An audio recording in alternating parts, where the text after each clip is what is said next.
This time at Roadworthy Rescues, we find an old Bonneville on a horse farm. This thing's been off the road for a couple decades. We're gonna bring it back. Well, it's easy. At least the wheels aren't locked up. If it works, is it a dumb idea?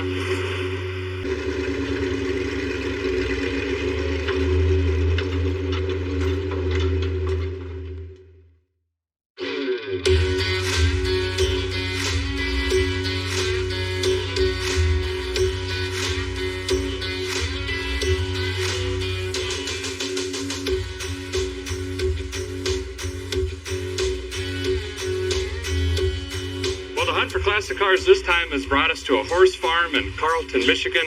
Oh boy. Want a cookie? I have found a classic that's been off the road for 15 to 20 years. This is Lola. She's really friendly. Not the car we're looking for. Nice to meet you. Let's go find something with more horsepower. Oh, look at the kitty. Hey, Candy. How dare you interrupt my nap? Was told us down here in the arena. Album cover.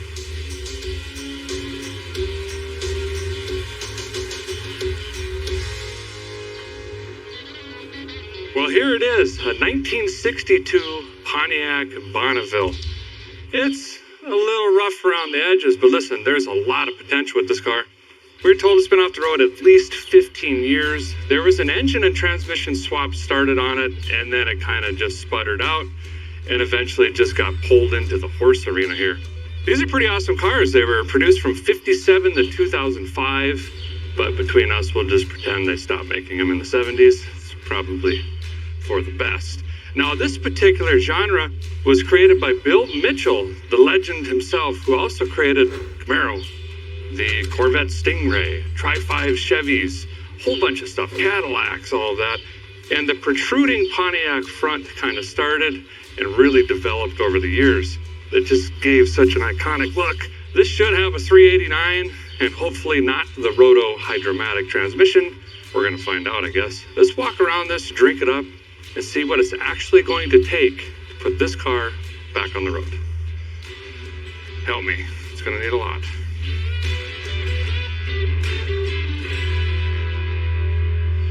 So a guy likes to start in the trunk just to kind of mentally prepare myself for how terrible this is going to be. Let's be honest. If there's engine parts and things like that back here, we can start piecing this thing together, which there is. Oh, wow. A couple things. Most importantly, what a beautiful blue color. Jack instructions sticker is still there. Secondly, moist, humid, terribly bad.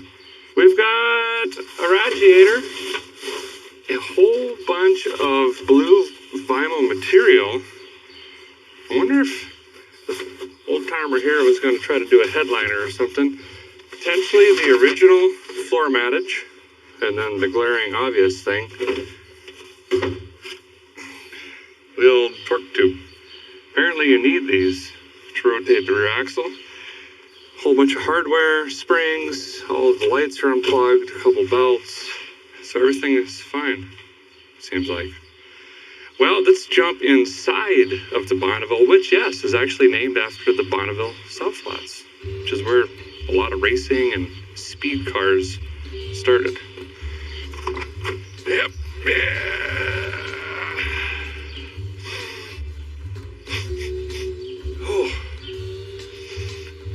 Smells like a salt lick covered in warm ravioli, wet hay, and regrets. It's actually making my eyes tingle a little bit. But look at this beautiful Pontiac interior. This was the luxury car only to be ousted by the Grand Prix, or Prix, which came out in '62. All the interior options, the carpeted bottom doors, they had some walnut veneer in some of these. Just really, really nice interior. This, they were proud of, the Bonneville banner up here. And the old Teeth Chopper 6000. Right there. We got 42% of a headliner, 26% of a back seat, 0% of a package tray, about 75% of a windshield. That seems fine. Pretty cool air unit or air handler down here. 7,000 miles it says. So is it 107 or 1,000,007? I'm not sure. The steering wheel looks barely used. We got more U-joints. More wires, levers. That's a shift lever. What did I get myself into? So this does nothing. Yep. That's gonna be fun. No. So I think it is safe to say this thing doesn't run. Let's go ahead and confirm it by opening the hood and then quickly closing it again and forgetting we didn't see that. All right, here we go.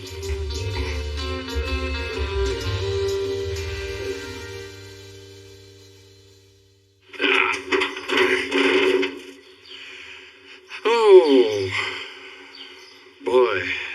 Confirmed. We do not have completage. Everything's missing.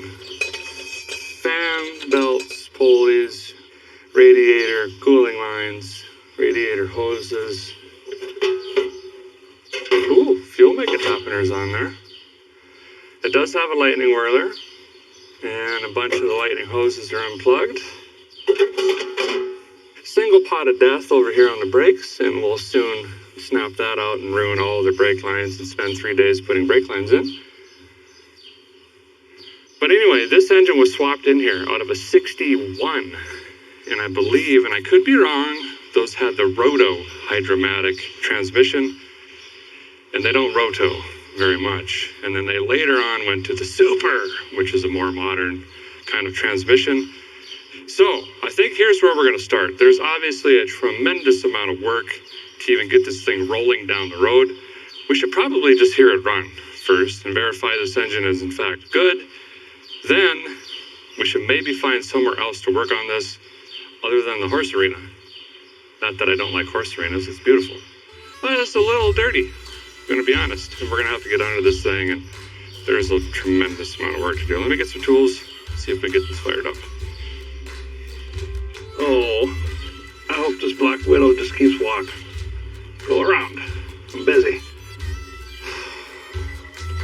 All the wiring is cut. We've got 2 starter relays, both hacked up.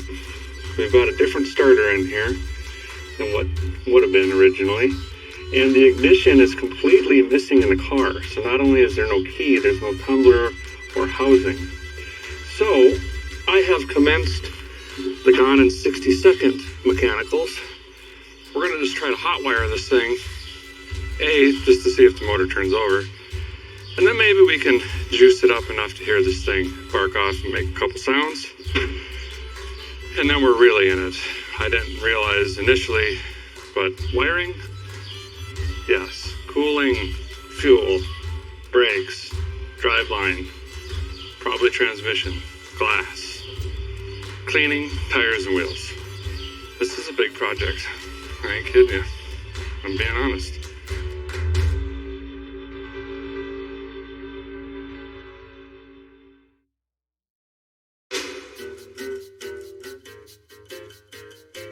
Barnfind Barnaville is quickly evolving into a much bigger project than anticipated.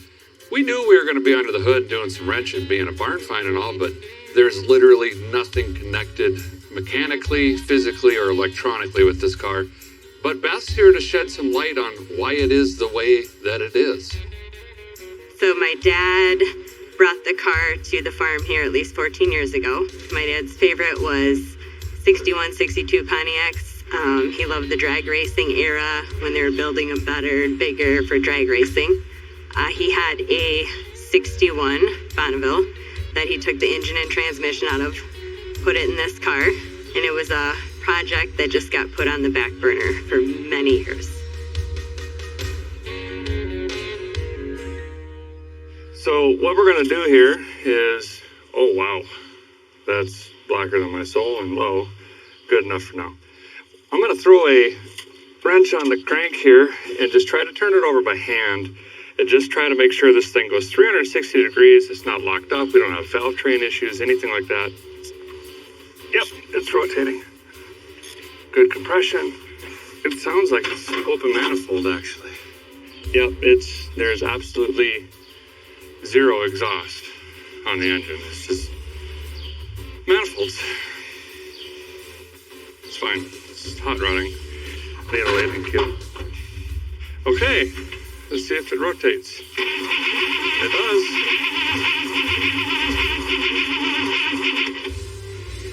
It seems only right that I mentioned it has a gallop, being we're in a horse arena. One or two or all of the cylinders are different than another one. So it has this gallop sound to it because it's building different compression per cylinder. Now that doesn't mean it's necessarily a bad motor. It could just be sticky rings, things like that. They gotta be ran to be brought around, you know what I mean?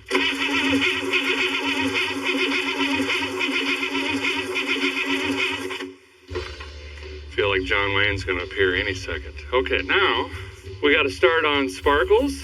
We're gonna need to get some power to our coil, being that every single wire in this entire car is either cut, snipped, or wired wrong. And no spark. This is my surprise face. I'm gonna go ahead and say it's probably the points at this juncture. Replace those first. See the lightning? We got lightning. The storm is back.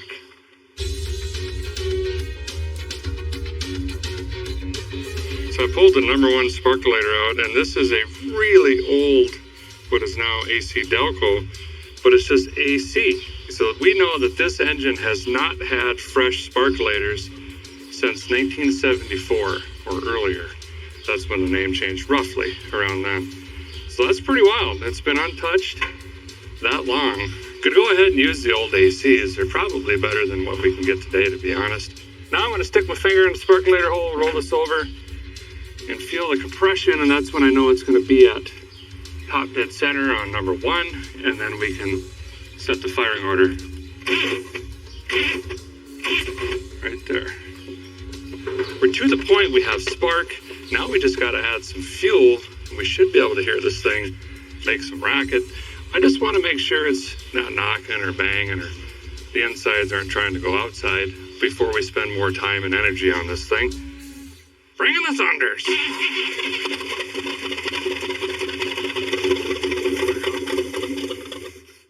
All right. It's alive. It's a runner. It's making noise. Sounds like a boat.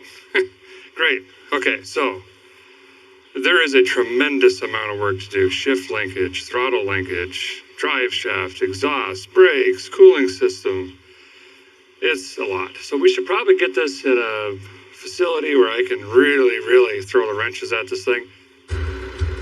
We got a shop just down the road we're going to head to. Actually, it's Motor Trend shop, and I think they got a couple tools in there, maybe even a lift, which honestly we're going to need to pull this off in just a few days. Let's get this thing moved and get thrashing.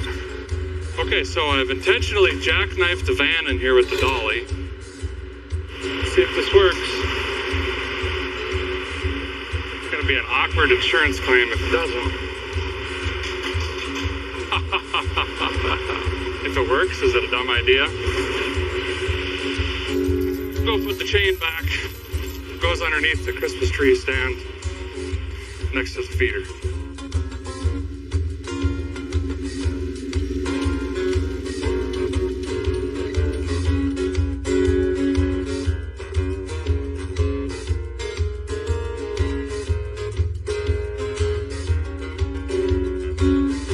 So we've arrived. Somehow these old dry rotted tires have made the hour drive to the Motor Trend Detroit office.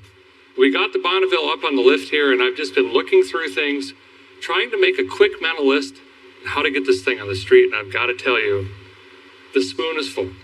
The spoon has runneth over. We have got a plate full here, but it's not a bad thing. I'm actually pretty excited about this. You know, we call this show Roadworthy Rescues, trying to get these things back on the road and enjoy them.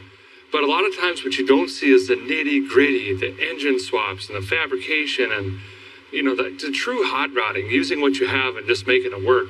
And this is an example of it. And I think, unfortunately, we're going to have to redo it. So what we got here, this is not a roto. This is a later model hydromatic transmission.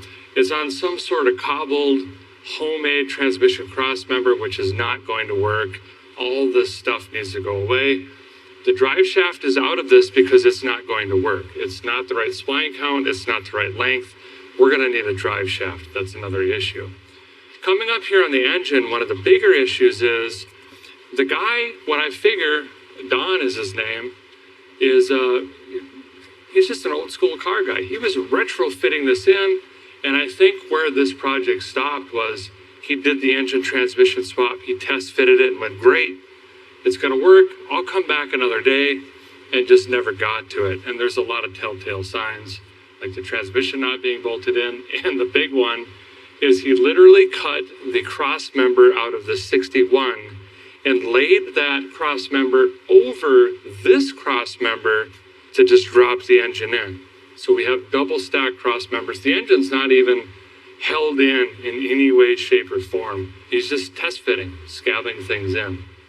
So for us to find motor mounts for this engine, a transmission mount or something like that for this transmission is pretty slim, especially in 3 or 4 days.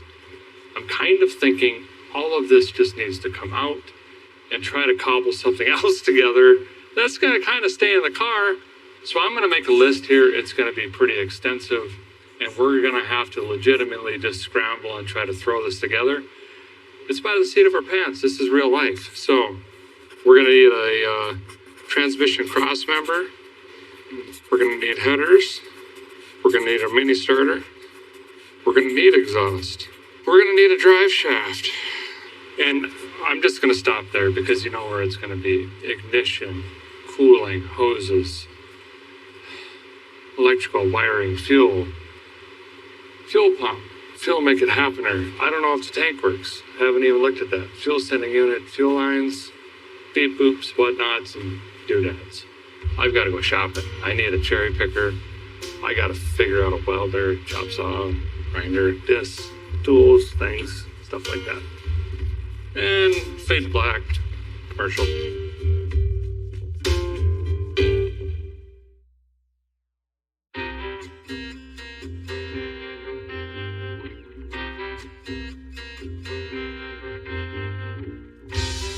So yesterday we pulled this 62 Bonneville out of a horse barn, and once we got it on the lift here in Detroit at Motor Trend Studios, it became apparent that someone was in the middle of a project here and just kind of has things locked in. There's a tremendous amount of work to do. And we're going to start, oddly, by taking it all back out. Undoing everything I did.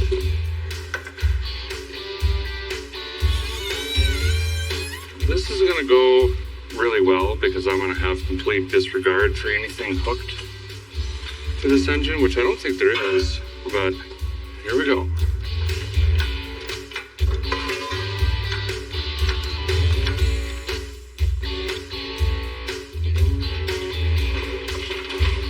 Hey.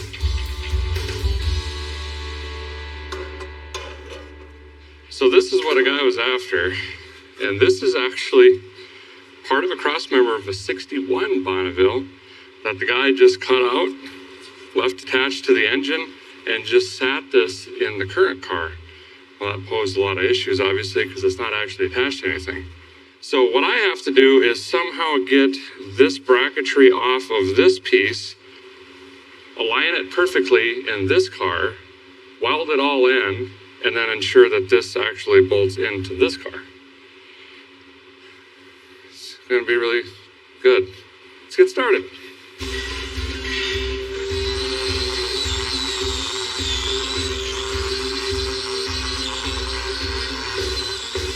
So I've got it cleaned up a little bit here. We're already starting to see those witness marks I was hoping to find of the original motor mounts that were in here.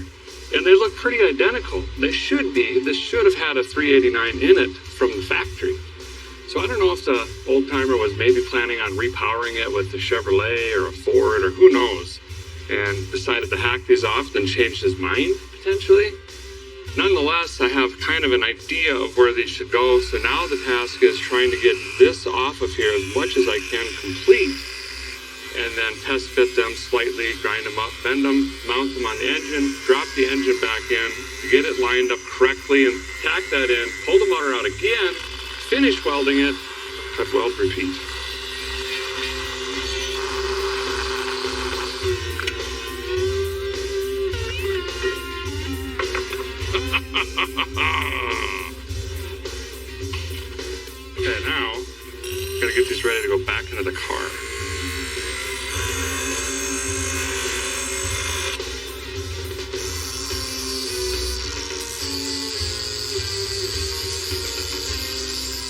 I've got the mounts here and basically just ground them up to where I can get back to thick metal of the original mount and not the old welds and things of that nature. So when we do go to weld, we have some good thick metal there. And I'm thinking we just plop them in like this. That should get us done, but I've got a lot of cleanup to do in here. Get all this smoothed out. I may even weld some of these holes closed. He got a little deep on the old, death wheel there.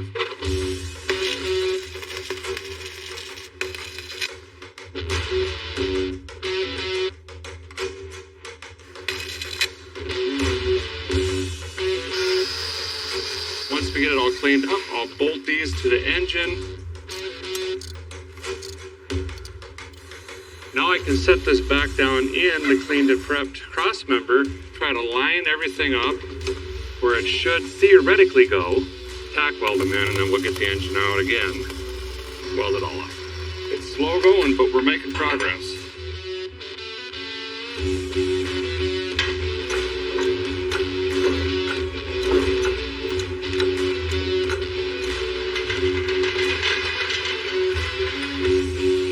What do you think, Freiberg?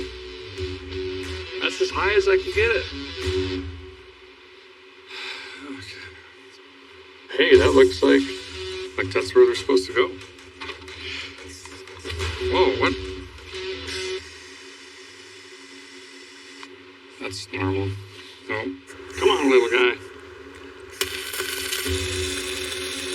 Okay, we've got these motor mounts tacked in. Now, I've just somehow got to convince this 120 volt welder to weld, and then we'll be able to put the engine back in again.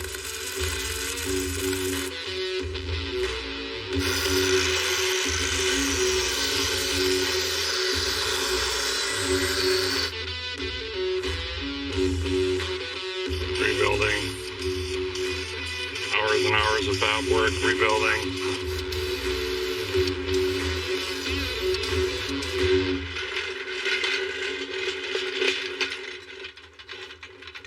Well, since this is out, guys decided to go ahead and rebuild it. It's the best opportunity. And by rebuild, I just mean hit it with high pressure water. If I'm really optimistic, maybe some Rust-Oleum rings, Krylon camshaft. Haven't really decided yet. Sorry, Motor Trend executive people. Derek needed to wash his Pontiac. Ruined our beautiful parking lot.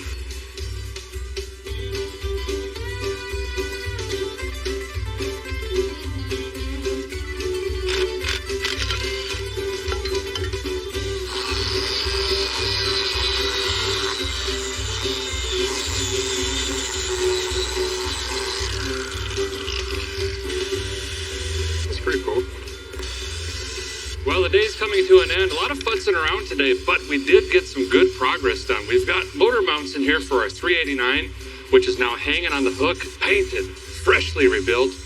And I know for you Pontiac purists, it's not the correct color. It's very hard to find that color. I like this titanium silver blue or whatever it is. Looks pretty sharp. Now, to be honest, we had to scour the internet. We think we have some of the correct parts ordered. We've got a used transmission we're going to pick up. We've got an adapter plate. We've got some sort of miscellaneous universal transmission cross members I can maybe make. The truth of the matter is, this is just real life. Sometimes you don't know what you're getting into. You just got to figure it out as you go. And we're going to try to do that tomorrow. Hopefully we get engine, transmission back in the car and closer to firing this thing up and hopefully it moving under its own power. See you in the morning.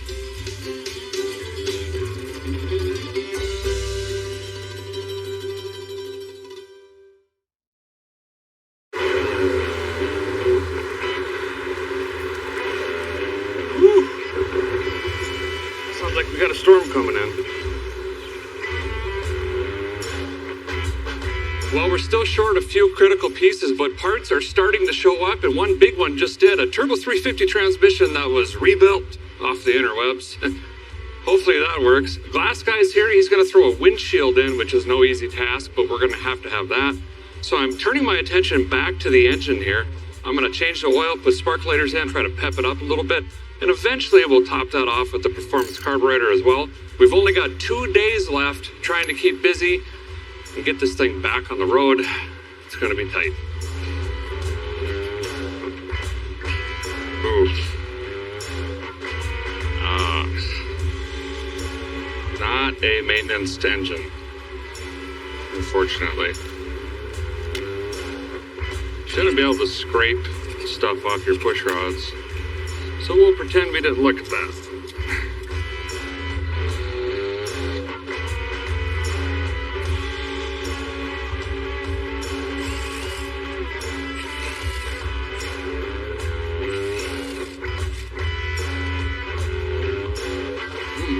Tasty.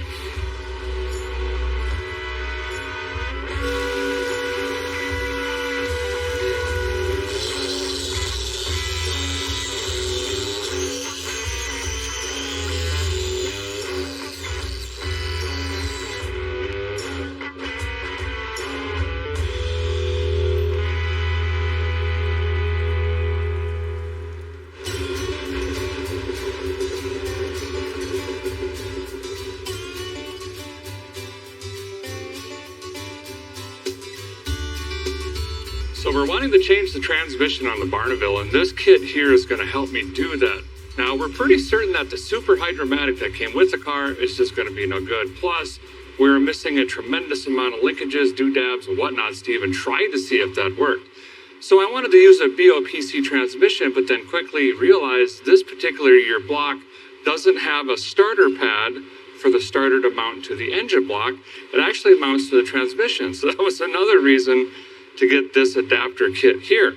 Now this kit basically bolts onto the back of the engine, and then the transmission bolts to this piece here. So I'm going to pull this adapter plate off, start fitting all of this to the engine over here. We've got a crank adapter. You've got this collar that's going to kick it out. This is the same thickness, of course, so we can put a standard GM flex plate on here, and then we can bolt up a turbo 350 transmission of 400 to 700 R4. Sky is the limit. Kit even came with a little mini starter, which is pretty cool. That'll help with our header clearance when we get into exhaust. And that is how you put a $1,500 kit on a $200 motor.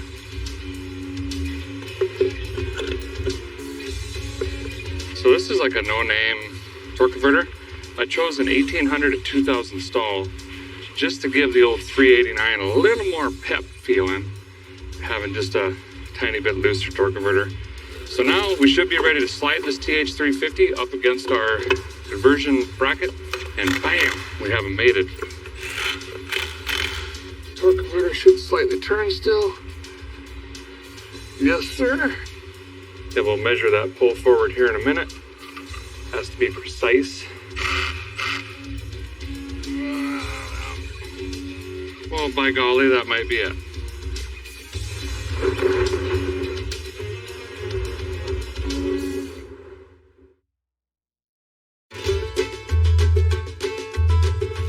Somehow it looks worse now that it's outside again. Might as well go ahead and clean up the engine bay here before we drop it. And I cleaned up little Pontiac.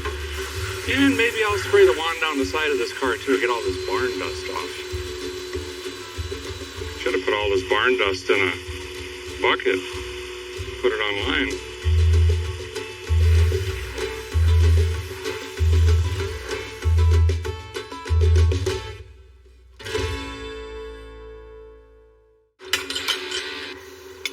.389 turbo 350, getting ready to go into the car. So I've got Skylar helping me here. He's the muscle around this team, you know what I mean? So he's going to push this bad boy in. I'm going to kind of try to nestle it in and direct it and run the pump. Okay, in about 2 inches. He's going to do the push and pull and lift and grunting. In again. Uh-oh. Oh, my firewall paint. There goes 40 cents. What in the devil? Okay, forward.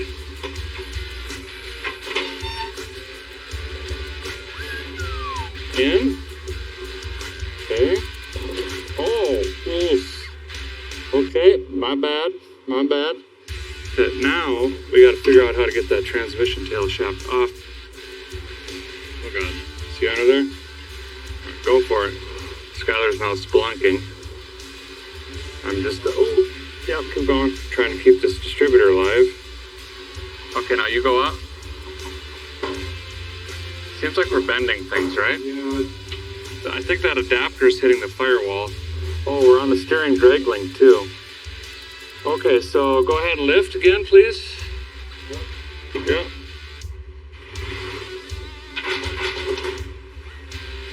Hey, this side's in. Okay, man, if we could go up like half an inch and back, we'd be home. Oh, it's going.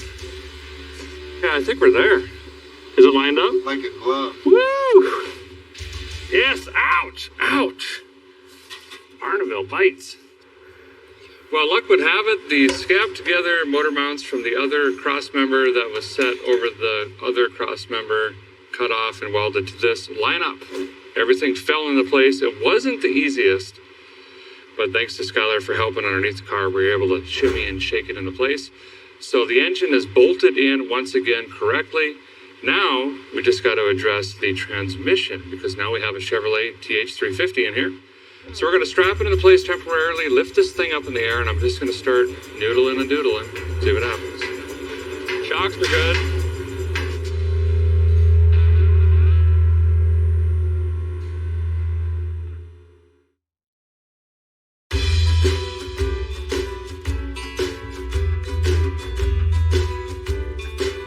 Okay, a guy's got the 389 and turbo 350 back in the car here. It's not super ideal. If you're looking at doing something like this, I have to say the conversion plate is really, really neat and it works well, but you have to plan for pushing the transmission backwards. So if you have some sort of stock transmission cross member, you're going to have to modify it anyway.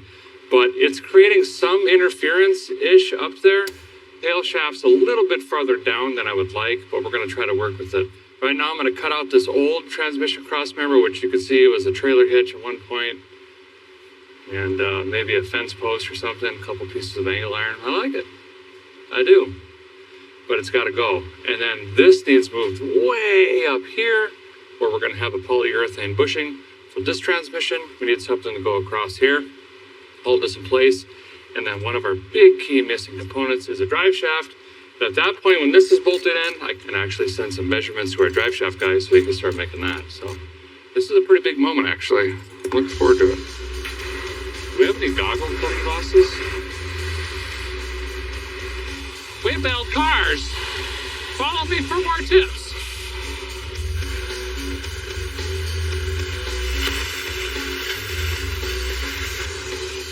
If I hold them together, they kind of work. Ow! Ow!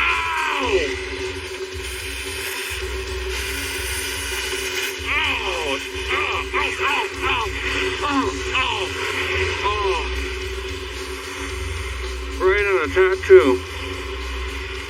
I'd probably toss the ground, that's fine. Whoever invented the torch just shows violence that day. I think that's not free. I'm trying to slowly and delicately cut this out because I don't want to cut the frame.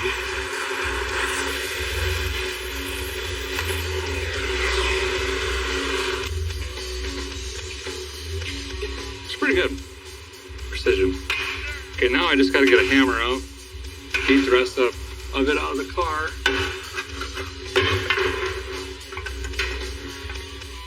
You shall not transmission. What is this? Oh, wow. He welded a bolt to this as a hang-off to cantilever it to then weld it. Smart guy. I like it. Fully approved.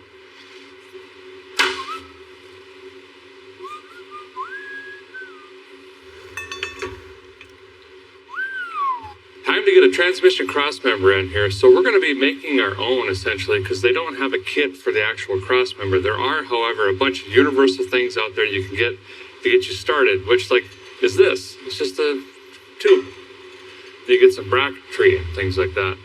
Now is a bunch of measuring, welding, cutting, grinding, drilling, and burns. Okay, let's get started. Ow! Ow! Ah! Oh, it hurts the hand. Just getting burned today. They should make gloves for welding.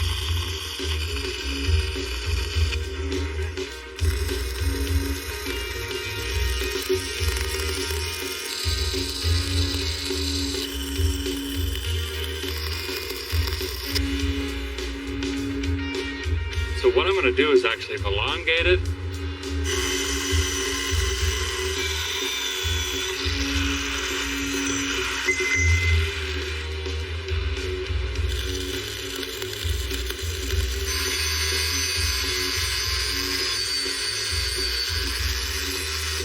Okay, now for my next trick, I'm just going to cut some angle iron on both sides. We'll try to drill that and make it to where we can actually remove it out of the car.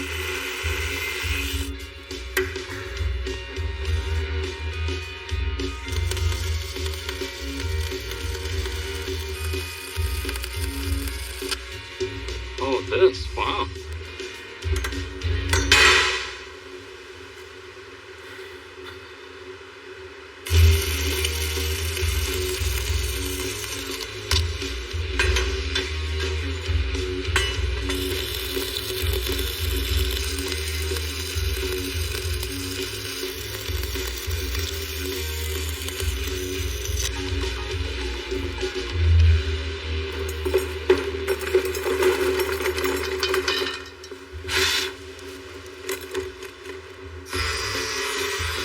Bonneville cross member is done. This is what we need. Boop. That's going to leave us enough room for exhaust, and although it looks like it's going to be fairly low, it's not going to be lower than, the rear end stuff or the pumpkin or any of that. So we should be okay-ish. Yes! Yes! Oh, that's done. That was easy. We should do this more often. Finally, success! The 389 and TH350 is permanently installed in the 62 Barneville. It fits good, it looks good, but we still have a tremendous amount of work to do. But don't worry, Friday's come and gone, tomorrow's Saturday. There's still time to get this thing back on the street and time for Woodward cruising. See you tomorrow morning.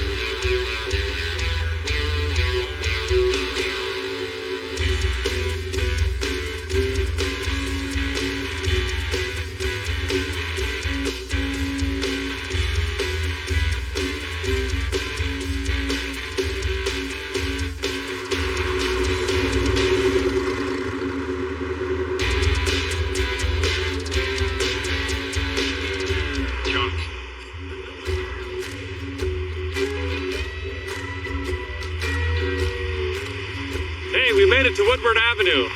Not quite the way I wanted to. Day 5, we're out of time. We came to Michigan for a 1962 Pontiac Bonneville. This thing sat in a barn for many years. And, we bit off quite a bit on this one. The super hydromatic wasn't going to work. So we spent quite a bit of time researching and ordering an adapter plate. And now we have the 389 hooked to a TH350 transmission. Made motor mounts for it, made a transmission cross member for it. We couldn't find a master cylinder and a couple other pieces. A drive shaft, we came up a little bit short there. Cleaned it up. That's as far as we got. We ran out of time. The Barneville fought us dearly, but we're still out here enjoying Woodward Avenue. We're going to go see the sights, the sounds, the cars, and I'm going to borrow the crew van and do some cruising myself.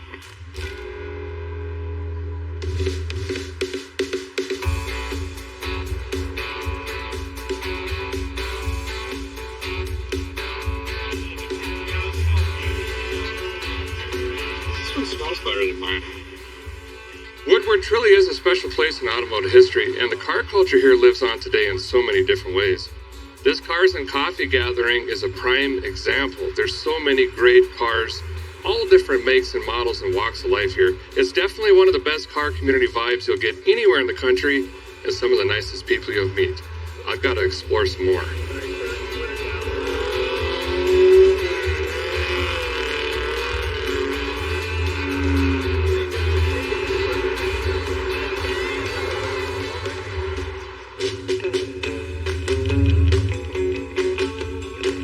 Well, since we're here in Detroit, one can simply not go to Woodward Avenue. The car scene is alive and kicking here, that is for sure. And even though we couldn't necessarily cruise our car, we can still show it off. We just went to one of the coolest cars and coffees I've ever been to. You talk about a wide variety of vehicles. It was there. Some of the most expensive things I've ever seen. They scared me. They were so shiny. But those car owners were checking out our old 62 Bonneville. Car culture is just awesome. And there's also a lot to do and see. There's a lot of history in buildings and restaurants, and we went and ate at some pretty cool places, and there's museums and all of that. So we're gonna drink it in. Make the best of this trip. Paint me a Birmingham. Little Daddy's family restaurant. Uncle Ed's oil shop. Shoppe. How's it going? You guys want to race these vans or what? Do it. All right. Oh, no, you got me. Chevy van life, you wouldn't understand.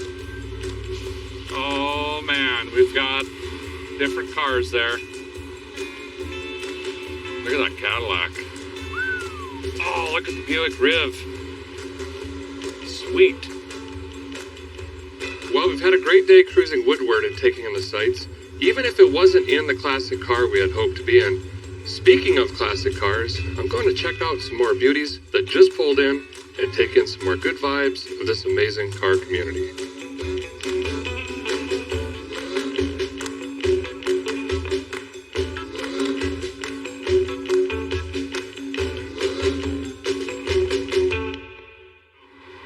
Well, this week didn't go quite as planned, but this is as real as it gets.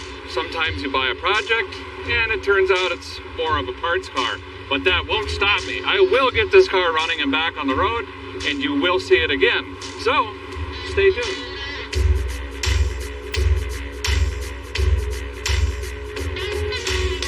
How was that? Everybody like it? This week on Roadworthy Rescues, the 1961 Pontiac Bonneville is back. Affectionately nicknamed the Barneville, this car's got a really cool story, but unfortunately it ended up being a parts car. I did thrash for a few days. We got the engine in and a turbo 350 swap, but it's time to officially get it running and once again, roadworthy. But first, I had to call a tow.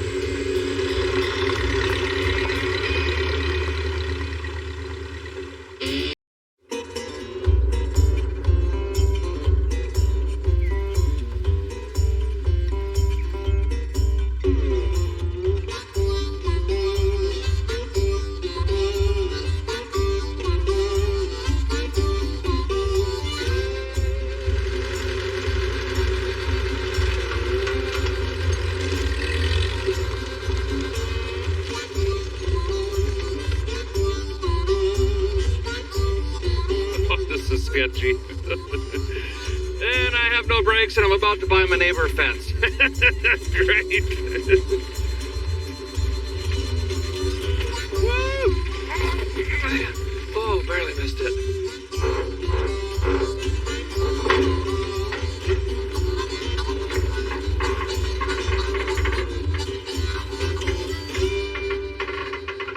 Last time on Roadworthy Rescues, we found the 61 Bonneville in a barn up by Detroit, Michigan, and we thrashed on this thing, but unfortunately didn't get it back on the road. The engine was just kind of topsy-turvy laying in there. It wasn't even connected to anything. The transmission was junk. Now it's actually bolted in with a turbo 350, but we ran out of time. That's as far as we got. Now it's back, and I'm bound and determined to get this thing running, and I think that's where I'm going to start. We've got a big list on the windshield here.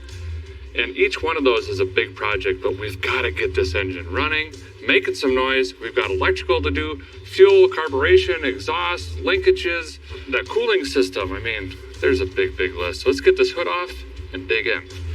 You're gonna have to move, Daryl. I gotta get the hood off. Come on. Yeah. Why are you so fat?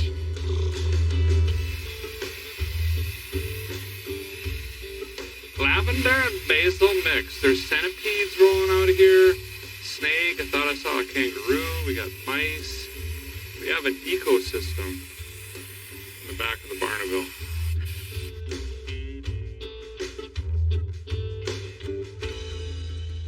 So this is where we would normally start with the project on the show, is kind of just a bare engine sitting in here.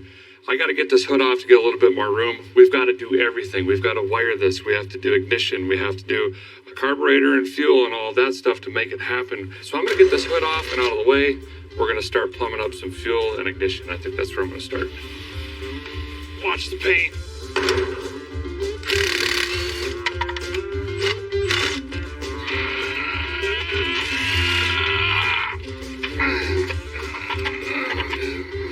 So I'm just soaking up the fond memories of working on this Pontiac. And remember that the bolt snapped off in the intake here. So before I start bolting on accoutrements and whatnots, I've got to fix this first, because this bolt is very, very important. There's a little gasket that goes between the water pump and the intake.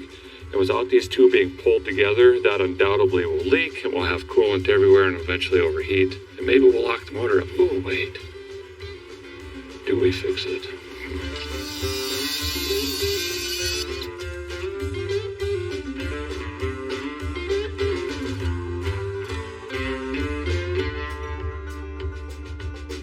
Fuel Make It Happener is on. That maybe might work. I'm actually going to swap these valve covers out. We've got some cheap chrome ones because A, we want to add horsepower, and B, we want to get home. That's off. Once I get that in, I'm going to put the cap, rotor, lightning hoses in, start dressing up some of the wiring. And then I got to move on to things like fuel pump. I need to add a oil pressure line to the standoff over there, get an oil filter in this thing. I don't even know if there's oil in it. Probably look at that. And just keep slowly start adding accessories back onto this thing. Looks like a Go Boy mechanic worked on this last, because they marked the #1 post on the old lightning whirler. Oh, that was me.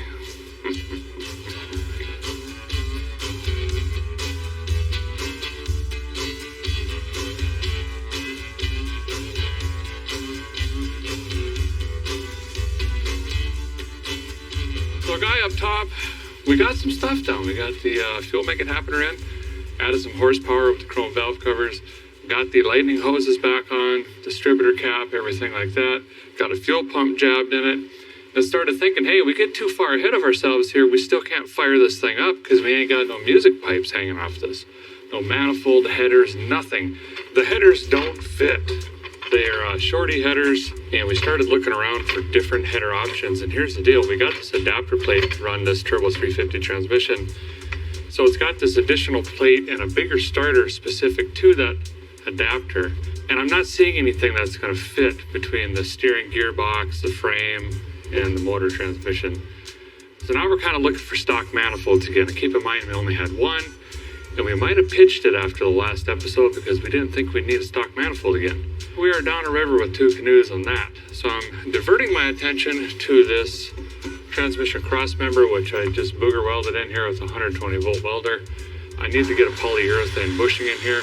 I'm going to get this dialed in so at least this is 100%. Drop the car back down and then get back to the rest of it. I needed something with a bend in it. Well, I actually had another one laying around in stock here at Vice Grip Garage. It was too short lengthwise, so I cut up some things. We're going to couple it together, use some of the existing parts, and make our own. One part that we're going to need is the actual pad that welds to the cross member and bolts to the bushing on the transmission. So believe it or not, I'm in CAD. It's about the only computer thing I know how to operate, believe it or not. And I'm just going to draw up a template really quick, click a button. This is going to laser it out, and then we'll go over there, stick weld it in, and boom, transmission stuff done. And then we are officially right back to where we left off, whenever that was.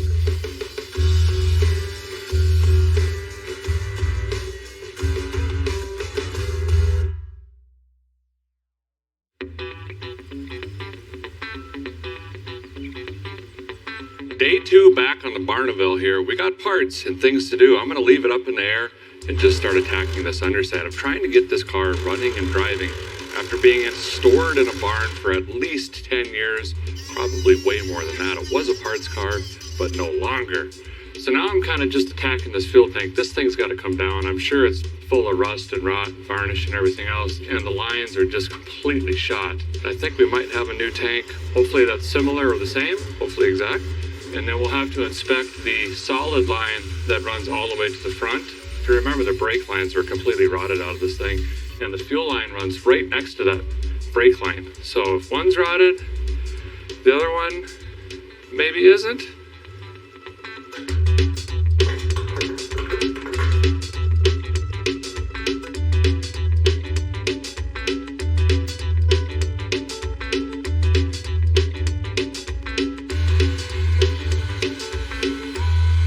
Okay, new fuel tank and sending unit is in.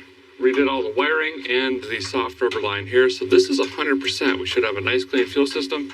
I'm gonna go up front. We're gonna try to find some torque converter bolts, Loctite those, get the transmission officially complete and mated to the engine. And then hopefully by then the drive shaft is here. We're pretty well done under here other than an exhaust system, but we need something to hook it to. We may potentially have an awesome fan of Vice Grip Garage YouTube driving them from South Carolina, I think, and we really need those. Hey, look what we got. David and Kaylee drove all the way from South Carolina, about a 6-hour drive to bring these things. This came off a 62 or 63? 62 Pontiac Catalina. Nice. And this is what we need, especially on the driver's side. See how that comes out the center? We have our steering gearbox right here and our starter back here. And this is an absolute lifesaver. So thank you so much, man. No problem. You saved my bacon big time with these.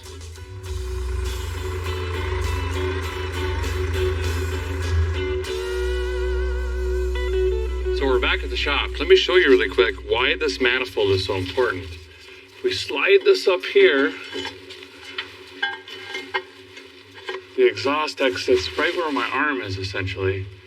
And we need that because of the position of the starter for our conversion plate thing over here as well. It's going to be really tight, but that kind of sounds like a Chad problem.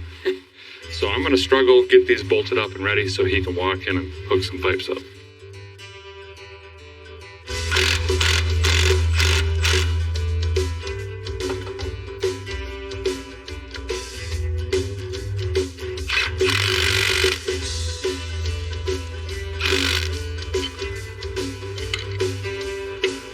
Feels like I've done this 15 times.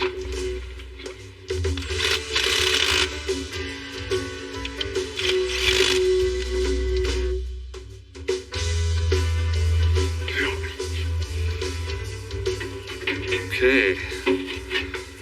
Oh, nice. Our cold case slipped right in. Looks like this is bent up from pulling the engine. I gotta flare that out a little. But the good news is this fits. I think it's the first thing that actually just went in. Yes.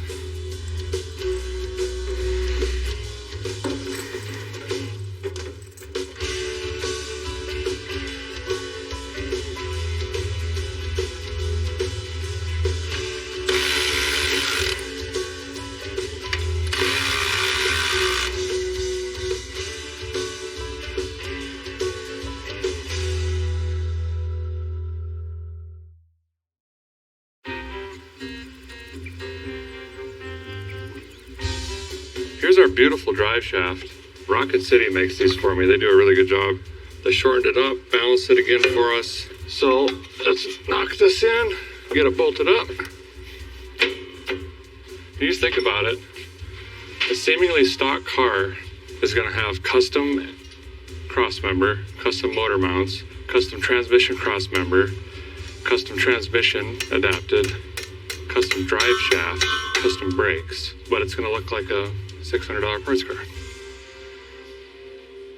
I like it. I really do.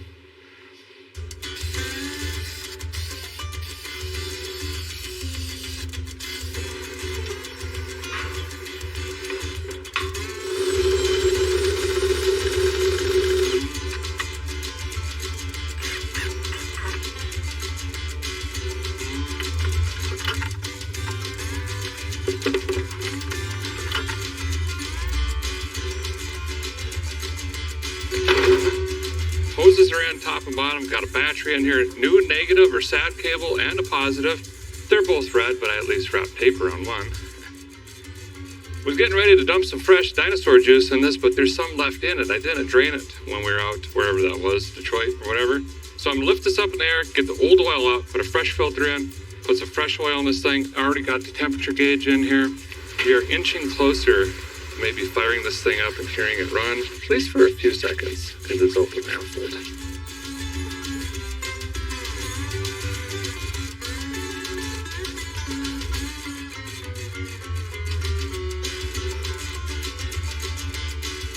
Well, it's been a good day, a productive day here on the old Barnaville.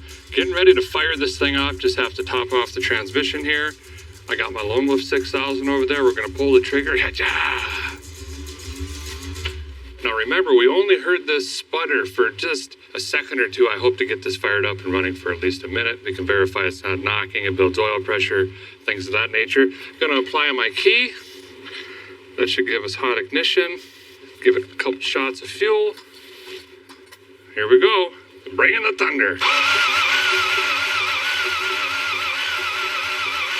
not bringing it. There's definitely no thunder. Wah, wah, wah. Okay, back to basics. We need spark, compression, valve timing, and fuel.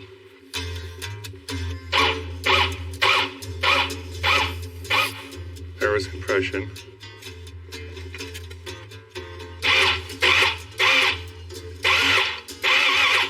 That's sparking, and now there's exhaust coming out of there. That's way too much fuel, so something should happen.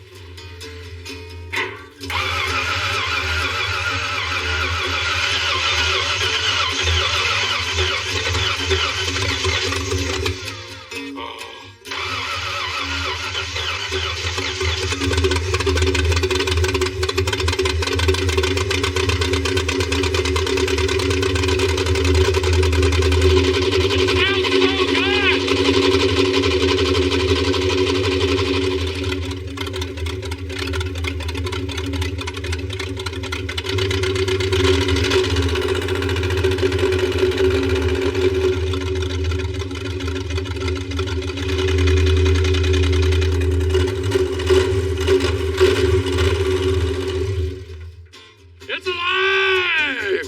Well, 62% of it. That sounds really terrible, and it's running on 4. Great. We've accomplished our goal. We've heard it run once again. So since it runs so terrible, I'm going to get some rest, and tomorrow we're going to put in disc brakes and the full exhaust system.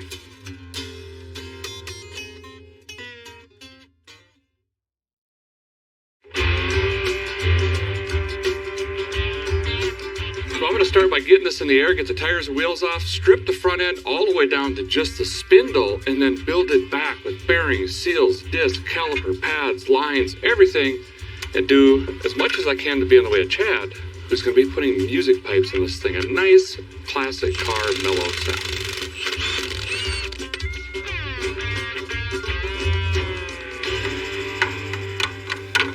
So some of you might be wondering, Derek, you mentioned this is a parts car multiple times, and yet you're putting a lot of work into this thing, obviously. And here's why. Every car has a story, and that's my favorite thing about vehicles. It's not necessarily the make or model. It's the history and where it came from and how we found it. And if you remember Beth, this was her daddy's car. And he always had a dream to put this car together and fix it up. And unfortunately, we lost him way too soon, and it ended up sitting in the barn there. So what I'm trying to do is just fulfill his dream and get this thing put back together, get it on the road, get it running and driving. But I'm also trying to do it for the average guy. We're not going crazy with parts, as you can see with the engine and everything else, but we want to make some small upgrades to make it reliable and safe, hence the aluminum radiator and disc brakes in the front and some of those things like that. And for me, the payoff, getting this on the road, is worth every single minute of sweat and cuts and bruises and French words and things of that nature. Speaking of cussing, Chad is here. So instead of hauling the rig to Cookeville, Tennessee, thankfully I talked Chad from Volunteer Muffler and Performance coming down to our shop, save us a bunch of time, and he's going to lick out exhaust on this thing. And we're kind of thinking dual straight out the back like it had originally, right? That'll be perfect. And then maybe, we talked about doing like a porter, what are they, like a steel packed muffler or something? They're like steel that? pack muffler. Yeah, so that'll give us that like 60s kind of vintage sound. It'll get a little bit of rumble, but it's going to be not crazy like a traditional glass pack. So that, I think that'd be pretty good. And cross member that I spent a bunch of time on might be not so good for exhaust. I wasn't thinking about that. So I'm going to leave him to his vices and let him figure it out, tear it out, go around it. I don't know. That's why he's here.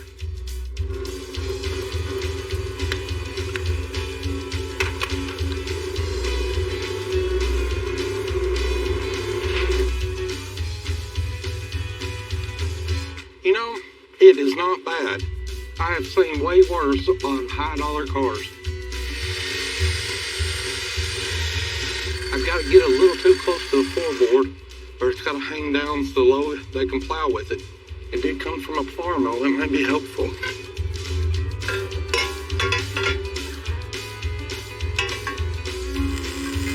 Chad, his brain works different. He's got like an auto level protractor compass thing in his brain where he can just look at things, go to the machine, bend it, and it just...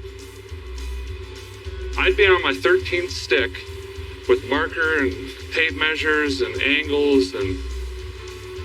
I have ruined a lot of pop in my life.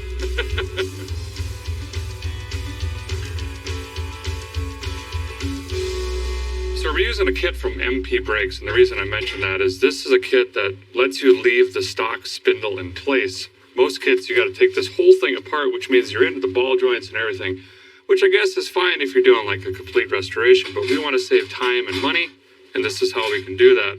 It looks like, I've never used this before, but flipping through the constructions here, we got some brackets we're going to put on here, and that is going to mount our new caliper to this. We'll slide our disc on with new bearings. It has a bearing adapter that's going to go on here after we put it in the oven. And we should have essentially all new, but then the fun part, we got to run lines. Remember all the lines I put in for the drum brake system? Just kidding. We're going to take that out.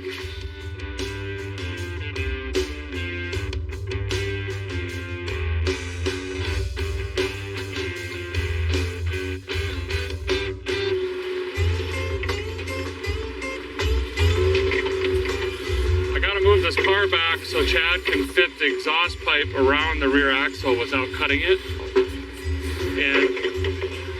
And I don't have wheels on it.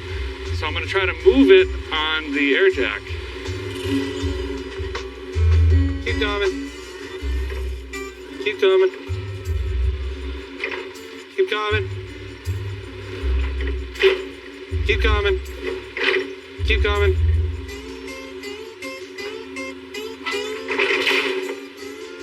Is that all you got?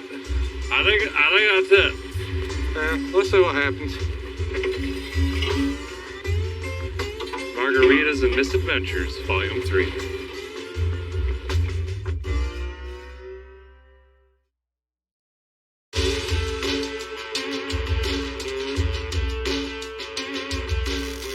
Chad's whipping right along here on the exhaust system. One of the many things Volunteer Muffler in Cookeville does that's different than most shops is a lot of them will put these hangers on and just tack weld them on and just hack them right off there. And they usually get loose, break, or fail. These guys bend these all the way around and then they weld it all the way around the pipe. And if it's hanging under the pipe, like up here by the muffler, they'll actually go around the pipe and support it better. And it just creates a better, long-lasting exhaust system. I think he's just got to eyeball this, hack these off, get the tips on, and he's done.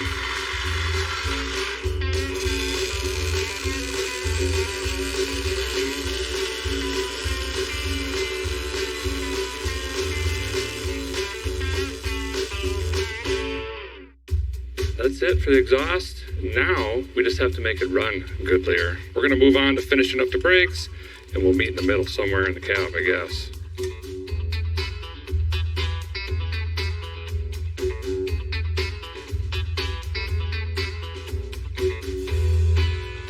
well, since Chad is here, I'm going to have him help me with the shifter. I'm in the vehicle. He's going to lift me up. I'm going to basically just jam this on the floor, bolt it down, drill a hole, jam the shifter cable through there, and with any luck, he'll grab it and hook it to the transmission. We got this really sweet air box in here that's kind of prohibiting going too far forward. I don't know, it might be a little not ideal, but nonetheless, it's better than this thing that's doing nothing. Okay.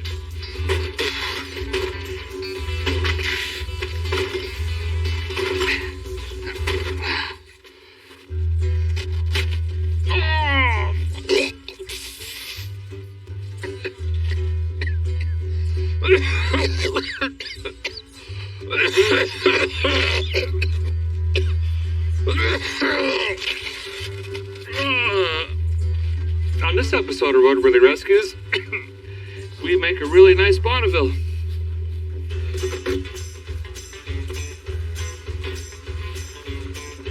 Give it a twist, like counterclockwise.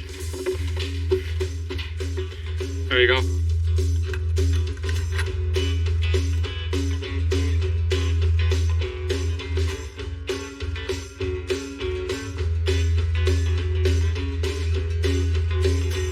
Well, big thank you to Chad. He had to head back to his day job, but we got the shifter in. I want to move on to the brake booster and master cylinder in here, and then we've got a portioning valve of sorts that needs to go in as well. Get that done, then we'll come back to brakes. Oh, look at all the water and juice that came out. All right. Oh! Did I go in?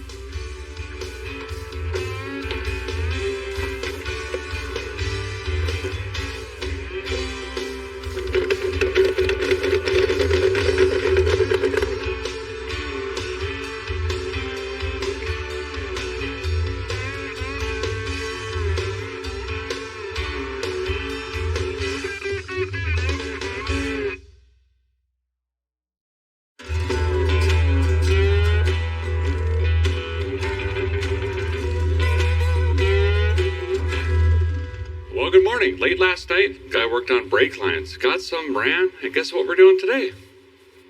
More brakes. We're gonna mount up the calipers on here. Bam! Discolator brakes. Gotta run some rubber hoses here, connect everything, and then start the very fun process of bleeding.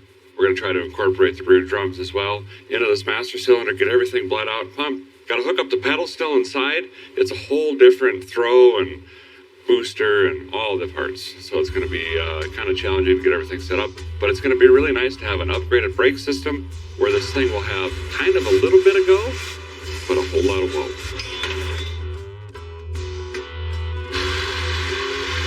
The crew has had enough watching me suffer, so they're jumping in and helping. We're in a bit of a time crunch here, which I'll explain later. We're not going to lose the shop, but we're going to lose an opportunity if we don't hurry and get this done.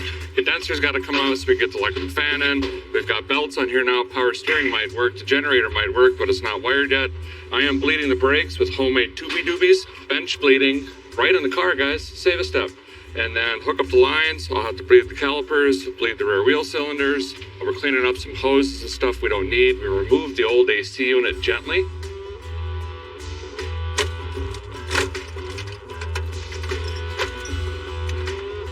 After this, I got to figure out wiring for the fan. We got a big relay that's got to go in for that. And I also have to start wiring like the generator. I've got to wire in a switch that'll actually start this thing. We're getting after it.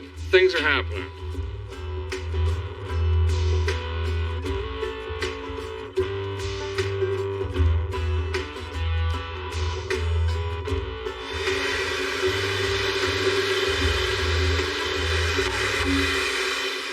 This is a wiring harness out of whatever vehicle this came out of. And I just cut that off because I'm going to graft this into the dash harness and or run all of these lines newly in the car. We got battery. Purple is always start on Buick, Olds, Pontiac, Cadillac, BOPC. Ignition, the black stripe with pink for like coil. Brown is going to be like accessories, which we need for 12 volt for a fan, but I'm just kind of going through this, trying to figure it all out.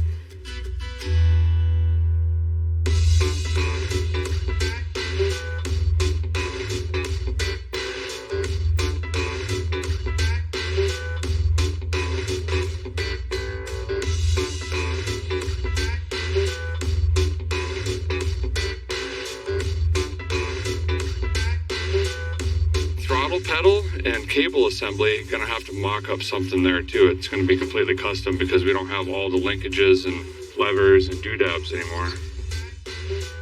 We're working on getting carpet in right now, and it's a great time to get a new pedal assembly in here while the seat is out. The old one, which I'll probably just grab quick, is mounted to the floor. Rocks off the bottom. It's a heel one. And then there was a bunch of linkages that we don't have anymore. So I'm going to mount this to the firewall. And when you press the pedal, it's going to pull a cable, which will pull a fuel making happener, and it'll make engine noises.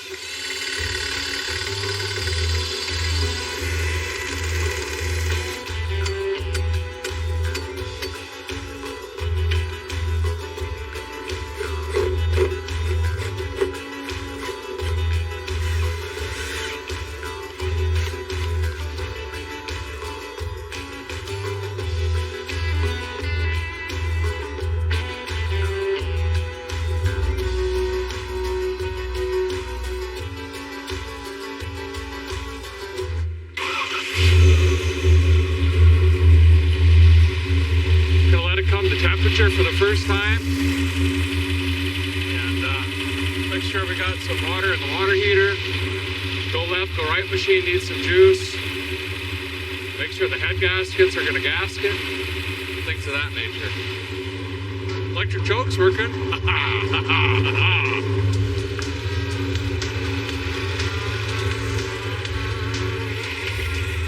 All the smoke coming out of here is all the new paint we got on the engine, the new gaskets. We've got oil and grease from my hands.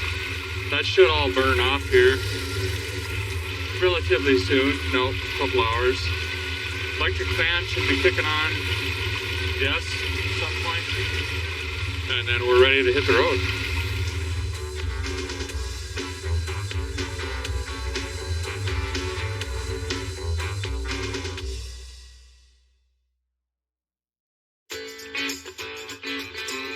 Well, it was another very late night on the Bonneville, but progress was had, and I'm starting to see the locomotive in the tunnel with a light or whatever that saying is.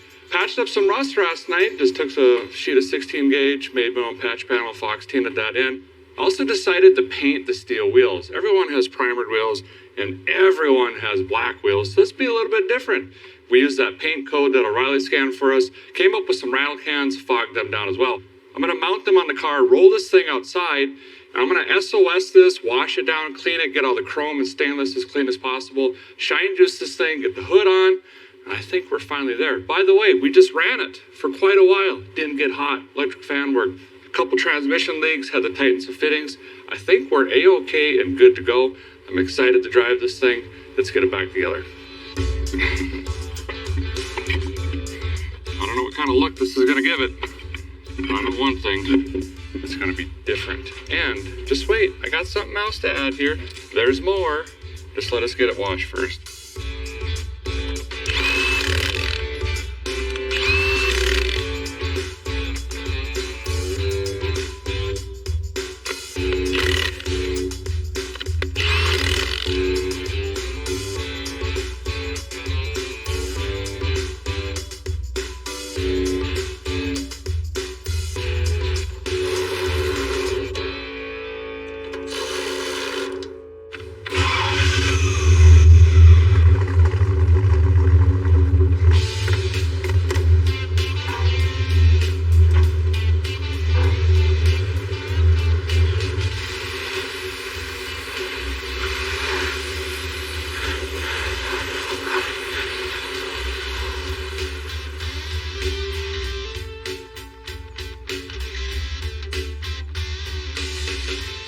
What I assume is the original bumper on the 62. It's a great shape. It doesn't have a lot of dents and stuff like that, but it's stained and really, really dirty. I'm not even sure what this is. It's like sulfur and barn dirt, I'm not sure. But a quick trip to get it off is Quad Zero steel wool, and I like the ones with the soap in them. You find them in your kitchen aisle at the grocery store, get them damp, and just come in here and start scrubbing, and this is going to do wonders to this bumper. In fact, I'll do half, leave the other half alone, and you can take a look at it with your own eyeballs.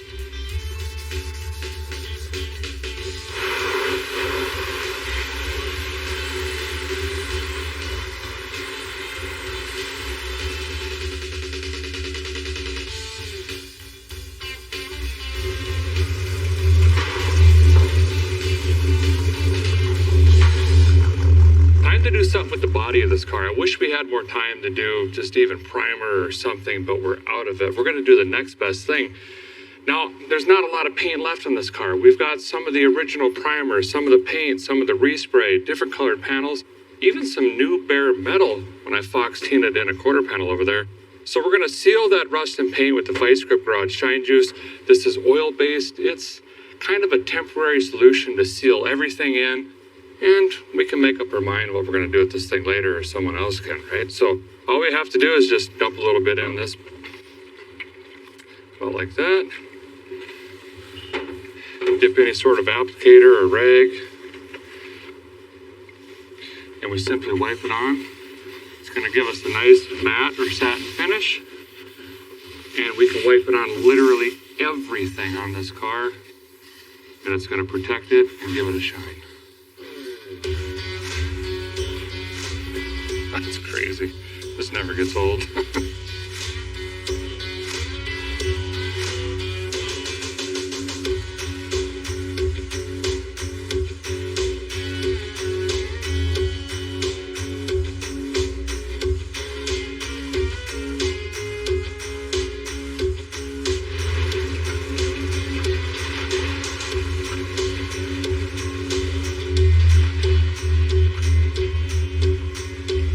Idea what to do with this car, but the first thing we have to do is go shake this thing down, and there's nothing better than some back roads of Tennessee, some curves, some twisting hills, and all that stuff. So let's go jam this thing on the highway, go for a cruise, see what it's going to do or not do.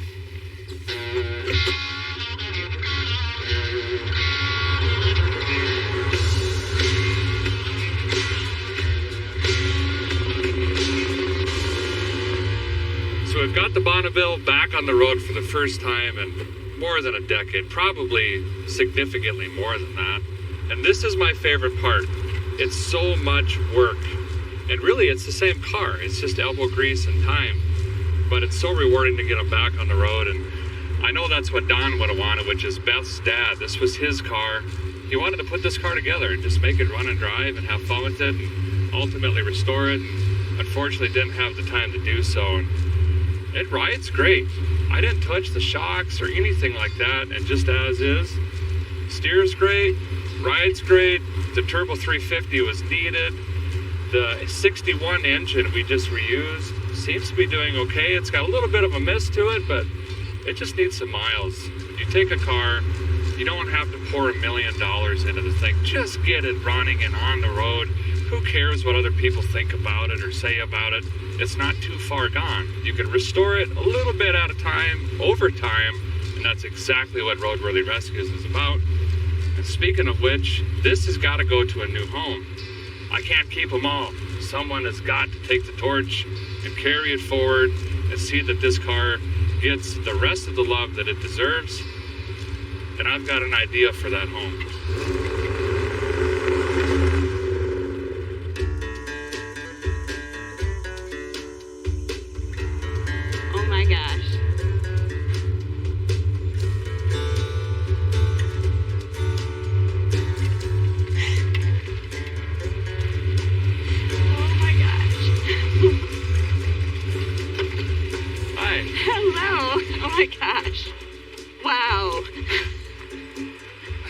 See you again. It's good to see you. Did you have a safe trip? I did. Well, what do you think? Oh my gosh. You even fixed the rust. Yeah, a little bit, yeah. That looks amazing. Absolutely amazing. And it sounds amazing. It actually runs a lot better today, yes. So. Today. Boy, this was a lot of work. I wish we could have done more, but we just didn't have the time. I think you did an amazing job in the time that you had. So if you remember Beth, this is actually who we got the car from, and this was her daddy's car. We actually pulled it out of your barn, have been sitting there for a long, long time. Yes. I'm humbled and honored that we got the opportunity to go through the thing and get it running. And it started with the engine your dad put in. It's the same engine, but we updated it to a more modern turbo 350. So it's a 3-speed automatic, so you don't have to worry about reliability issues or parts or anything like that. Wonderful. Custom drive shaft. The suspension's pretty much all the same, but we did upgrade the brakes. You have disc brakes in this thing now. Very nice. It's safe, it stops. The exterior, obviously, we just cleaned it up. We put some Vice Grip Garage shine juice on it to seal it in. New tires, steel wheels. We had the paint match. That's the paint coat out of the trunk. Is it? So all that matched in.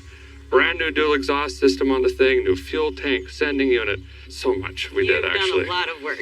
Interior, we cleaned it. It's got carpet. Look at that. Oh my gosh. It's got gauges Beautiful. that work. We put the shifter on the floor instead of the column shifter. Okay. This one's a lot of fun. You can either put it in drive or you can slam shift it if you want to get a little bit rowdy.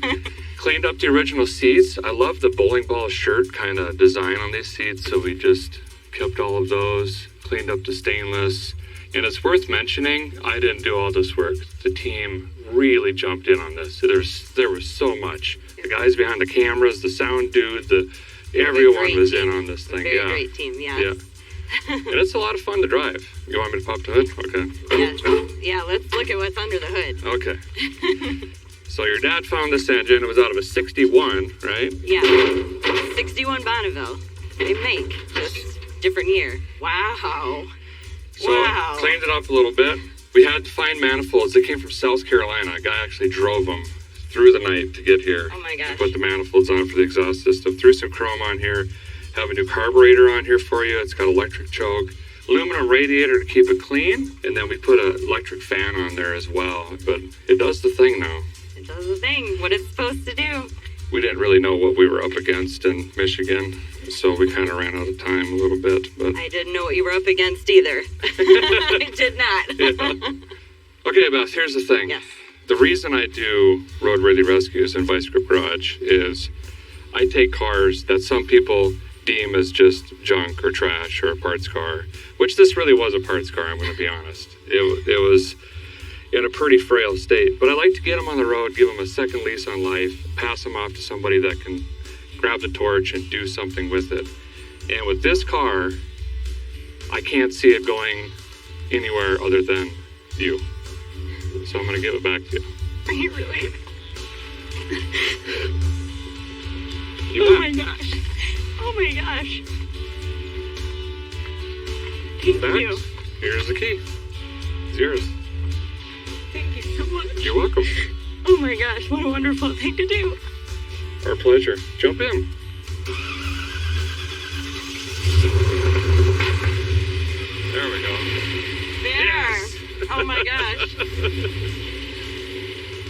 Oh my gosh, she sounds so good. So after all those years looking at it in the barn, cleaned up, running, driving, you want to go for a cruise? Oh, I would love to. You're in Tennessee. We got a cruise, Oh, right? yes, I would love to. All right, slide over. I'll take you on some cool roads. Okay, let's do that.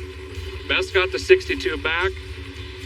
Man, it just feels great to give. And this is a perfect example. You just got to get these things running, give them a chance, give them an opportunity, and she'll do something cool with us. I will. Keep it up, David. All right, here we go. Here we go.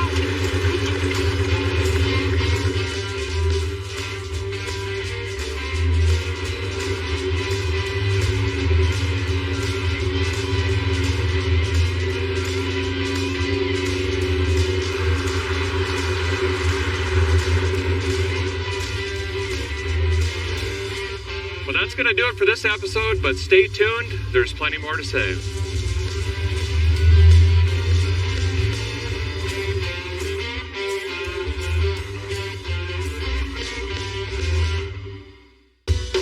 This time on Roadworthy Rescues, we build a 38 Chevy. I'm building it first. Yep.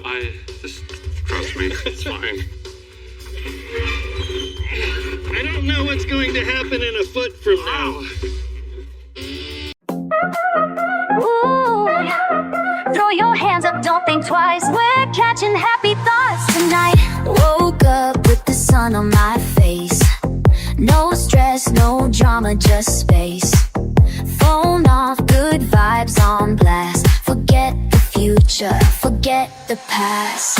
Glitter in the sky, rhythm in my shoes, dancing like I've got nothing to lose. One sip, one song, that's all I need. Let the moment take the lead. Every step, every laugh, I'm chasing joy, no looking back. No rain can ruin my parade. Let's turn it up, no time to wait. I got happy thoughts in my head, spinning around like disco threads. No more blues, just neon nights. We're shining bright in party lights. Jump so high, touch the stars. Who we are is who we are. Turn the beat up, feel that spark. We're dancing wild in the dark with happy thoughts.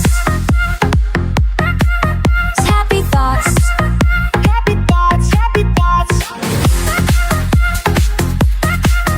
Feeling good, feeling free. Come get lost on the floor with me. No fake smiles, no heavy hearts. Just loud laughs and neon art. Shades on inside, 'cause why not with a spark? With a shot. DJ spinning like it's fate. Every drop's a clean escape. We're not here for the stress or fear. Only good vibes in here. Let the rhythm wipe it clean. We're living loud in this dream. No regrets and no rewind. Just happy thoughts all the time. I got happy thoughts in my head, spinning around like disco threads. No more blues, just neon nights. We're shining bright in party lights. Jump so high, touch the stars. Who we are is who we are. Turn the beat up, feel the spark. We're dancing wild in the dark with happy thoughts. Happy thoughts. Hands up if you feel alive. If tonight you're gonna thrive. Let the music take your pain. Let the joy run through your veins. We got happy thoughts in our head, flashing lights and no regrets. From the rooftop to the streets, let's move to our own heartbeat. This is freedom, this is flight. We're electric in the night. Turn it loud and feel that spark. We're dancing wild in the dark with happy thoughts. That's the only kind we need.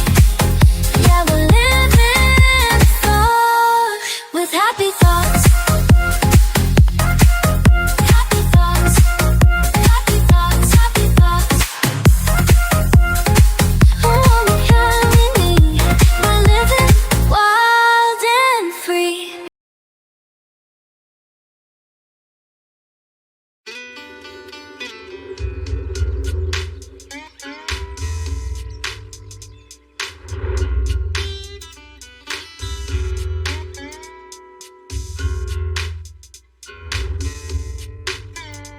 This week on Roadworthy Rescues, something completely different. We're doing a full build, bumper to bumper, on this 1938 Chevy Coupe.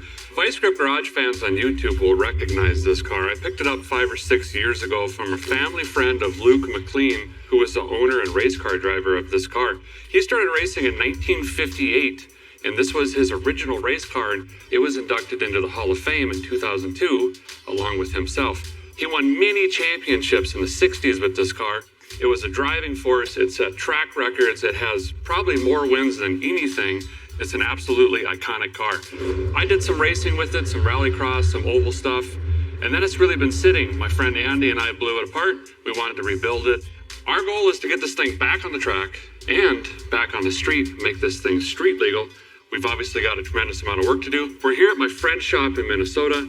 We have tools and things and parts galore, but we need to walk around this thing, see what it's really going to take, and then get after it. So let's take a look here.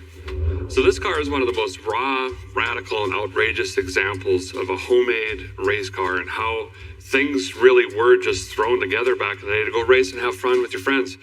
Luke and his friend put this together with stuff they had laying around the yard, and I'm going to show you a few examples of that. They had a drill pipe roll cage and a bunch of homebrew suspension, and he got really creative, and that led to him winning a lot of races. One of those examples is this hot little small block in here. Looks pretty stock, but I assure you it's not. And if you notice, it's set way back into the cab. The front of the engine is right here, where traditionally it would have been way up here. So he was playing with weight distribution, The suspension was moved forward, and we'll see a bunch of this cobbled pieces and plates and things of that nature. We actually, Andy made this hoop for me later on in the bumper. We had to take some of this stuff off just to make it somewhat safe. We added the Nerf bars. There were just drill pipe Nerf bars. On this side, look at the steering here. Again, it's just pieces and chunks of metal that they had laying around the yard, and they just put it in there. And now remember, this car is going around the track at probably 80, 90 miles an hour, and this is what's steering your vehicle. Pretty sketchy. So in here, this was, once again, just bent up drill pipe and really sketchy. And because the engine's set so far back, see this here? Normally the firewall is way up here. It's flush with the dash. The transmission shifter was about here. He actually shifted this car and I between the legs when you're racing this.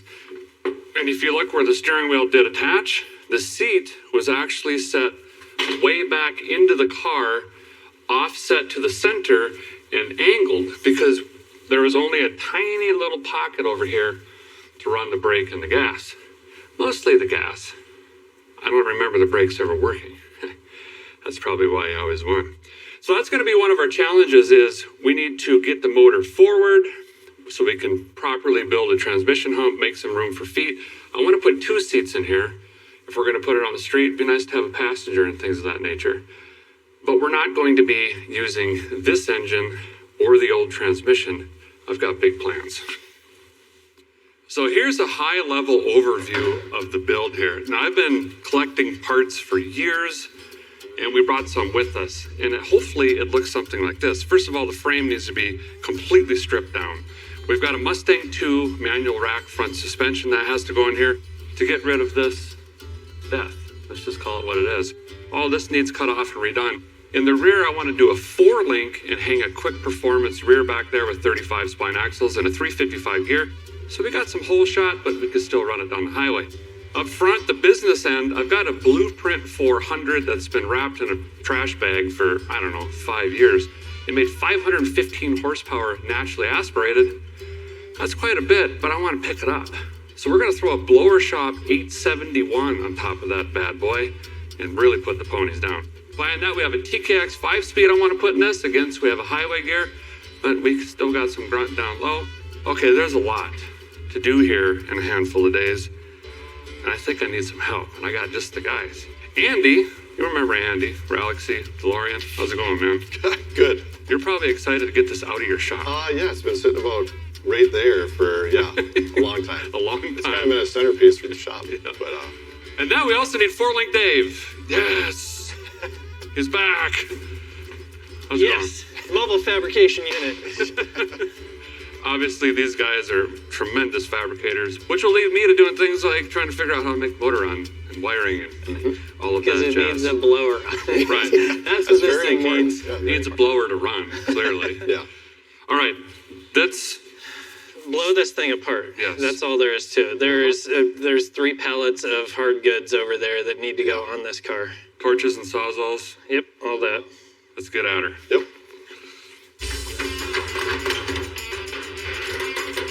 So here's the general idea of where we're going to start here. We've got 3 of us. We don't want to be crawling over each other, but there's certain things that need to happen so we can all work independently. Primarily, the engine and transmission needs to come forward so we can figure out cooling.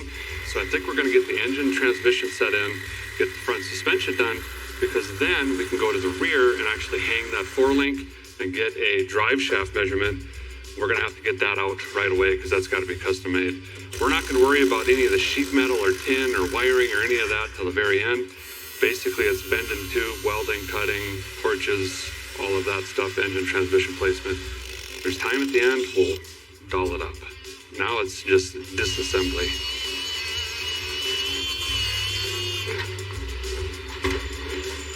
There it is. Go give that back to the ice cream man. Huh. Hang on. How close are we? Oh, wait. Hold on.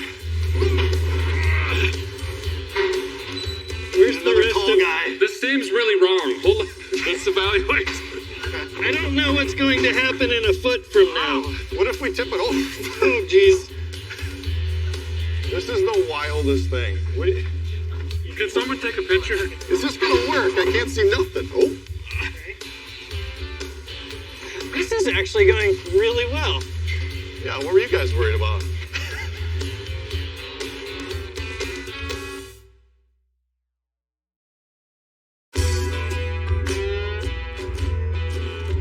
We're gonna pull off the fuel make it happener.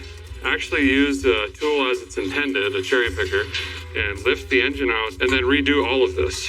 Front axle goes away, shock loops go away. Yep. This gets cut off. This gets cut off. Everything gets ground, cleaned up. We gotta fit the front end in here because that's gonna dictate where we put the engine.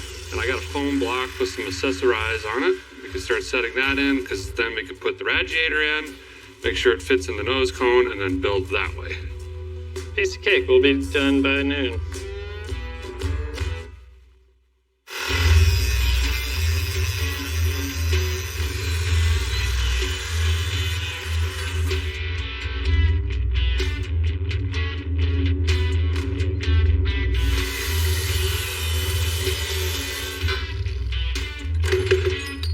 Ah! Yes! How many grinders do you think we're gonna kill this All week? of them. 14. We're gonna divide and conquer. Dave's setting up a torch. He's gonna start cutting a lot of this. Andy's gonna come in here and actually weld this cage together because as we're cutting a lot of this out, we're losing some of our stability. He's gonna weld that in, zap it all up, maybe put another bar in there. He's also going to work on the running board. And I think that'll probably close out the day. I'm working on the little step plates that I had done on the other side, so I'm trying to copy it. I had done it by hand years ago, so I'm trying to use the technology and draw it to CAD, and then go put it on the CNC plasma and cut it out. Save some time, so we'll see. So far, so good, I guess.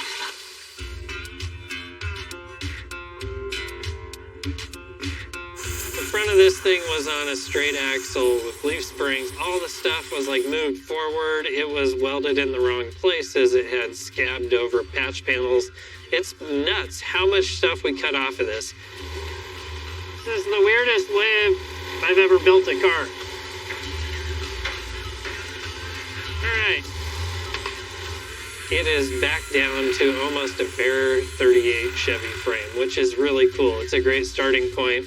If we keep hustling tonight, we should be able to have this thing like fresh and clean.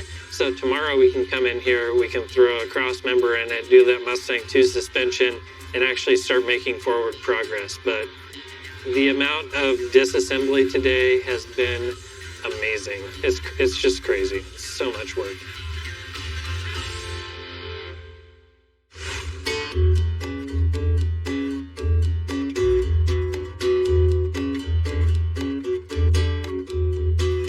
Well, good morning. Day 2 on the 38 Chevy. You didn't miss a lot last night. It was just grinding and grinding and grinding. Lots of cutting. And grinding. So I think you guys are going to work on the Mustang too. Yeah, I want to square up the chassis a little bit, even if it's just trying to like pull a tape measure on it. And then I want to get that Mustang 2 cross member welded in and start sort of fixing these front frame rails back up so they're not total Swiss cheese garbage. Yeah. So what he's talking about underneath here after we got everything off, it's really rotted, thin metal, stuff like that. So he's going to try to put some stability in it with the help of Andy. I'm going to stay out of these guys' way. I'm going to go over here, start working on engine stuff. So I'm going to assemble the blower. I got to get the transmission out. We're going to see if the clutch is correct. We've got the accessories to figure out. We got a body built kind of back behind us, and then our powers combined in 40 minutes, we'll put the motor in. Yeah. Okay. We are not throwing the solid front axle back in this thing. That was old news. We're now throwing in this Mustang 2 front kit from Heights. This is actually a full independent rack and pinion front suspension. These have been on the market for probably 30 years now, and they always work really good. So they usually fit well, they go together, you don't have problems with them. It's going to be a coil spring, and then I think it has some sort of an adjustable shock that goes in here.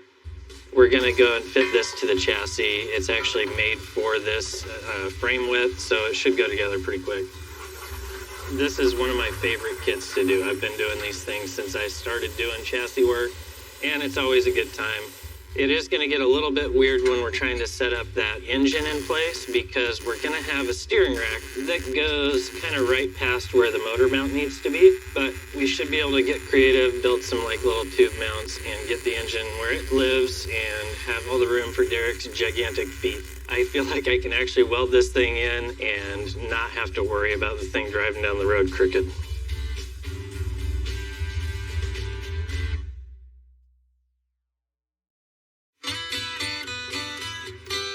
So this is the crowning jewel of the car.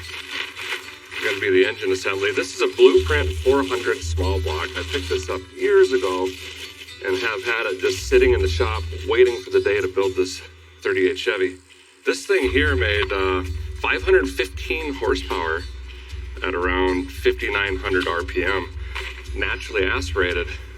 But this isn't complete without the blower shop 871 blower. This is a roots blower that's going to be going on top. Apparently the Hot Rod Garage budget's a lot higher.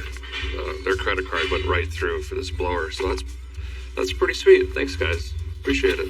And then we've got a CVF Racing accessory system that ties everything together on the front with one nice belt. It's going to be rad. So I got to build this thing. I'm going to use a dummy block over here to figure out all the accessories, start measuring, start assembling. So when the suspension's done, we can start figuring out where to place this engine in the frame rail. I need to move it way forward so I can fit my big old cowboy boots in there and run the pedals, which we still haven't hung either on something. We need a firewall, and then everything's going to be fine. Just you wait, see, we got lots of time left. No, we don't.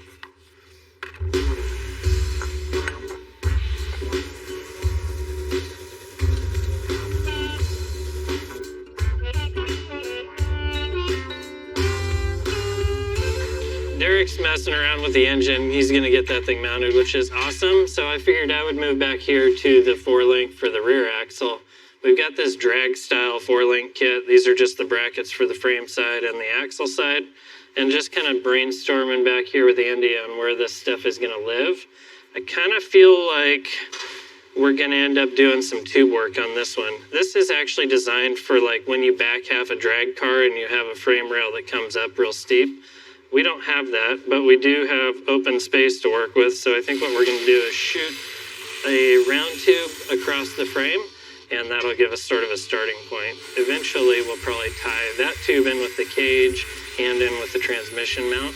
This guy here is pretty cool, but you can see it's designed to like get welded to an axle before it has the end bearing cups on it. So we're going to end up having to trim this out here and there so that we can slip this onto the axle. We'll get our in and out, side to side, make all this stuff happy, and later on today we should have 4 bars in here and an axle that kind of goes up and down.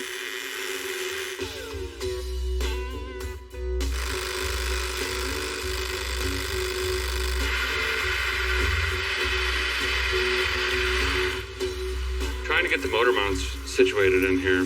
We've got a couple different styles here, and I'm going to get creative on the captain's side because we've got a steering rod that comes off the rack that has to travel through here and make its way into the cabin there. There's another bracket that I'm going to try to use to push this forward to give us more height, but I've got to start making marks to make sure this is in here square, get everything figured out where I think it needs to be, then I got to pull this back out, put the bell housing and transmission on it, get it back in. We know this lift is level, so then we can start eyeballing where we want the engine to sit as far as tilt and final height and everything. And then we'll burn those in and we're off and running.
cross member.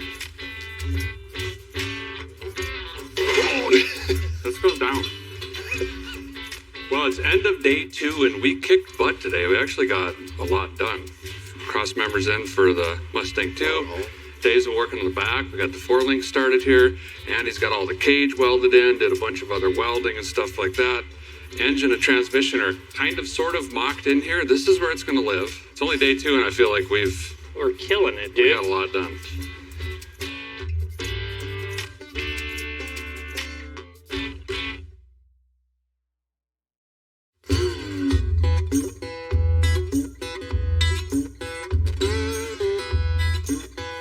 It's day 3, and we are almost finished. It's really getting there. We have a plan, though. Dave's been absolutely rocking on this 4-link back here. He's got, like, all the bracket doodabbies welded on, and the thing I'm sitting on welded in. Yeah. And you're going to do the arms, levers. Yeah, this morning I'm busting out 4-link bars so this thing can swing in its own axis or whatever you call it. Mm-hmm. And then I want to do coilover mounts and kind of wrap that thing today. Nice. Andy and I are going to throw in a transmission cross member quick.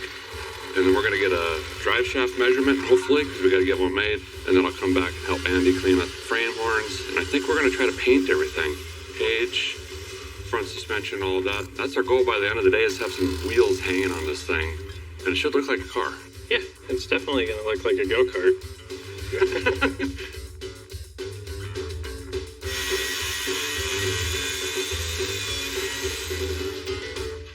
Yo, I am going to be making some 4-link bars here. I've never done one of these drag-style 4-links, so I'm not sure where I'm supposed to mount everything, but I think what I'm going to do is find the middle spot, top and bottom, and middle spots over here, and just make bars that fit. It should be fine. So I'll pull measurements on all these things, get the axle centered, then go and weld the bungs into the tubes that this thing comes with, and hopefully in a couple hours we'll be like cycling this thing. Poor Dave, every time he hangs out with me, he just welds for 5 days straight. Sorry, Dave. Love you.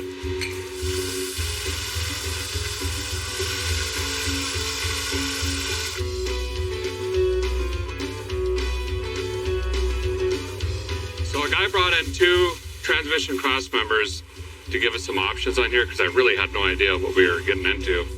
And there's one that's already lowered, but it wasn't quite enough. So we're actually taking the straight one, running it through the bender here, and adding our own 19.5 degree whoop. And then Andy's gonna hack this at an angle, weld it into some plates. I've cleaned up the frame over here and got the plates ready. And then we have a custom cross member, and the transmission will bolt right up to this thing.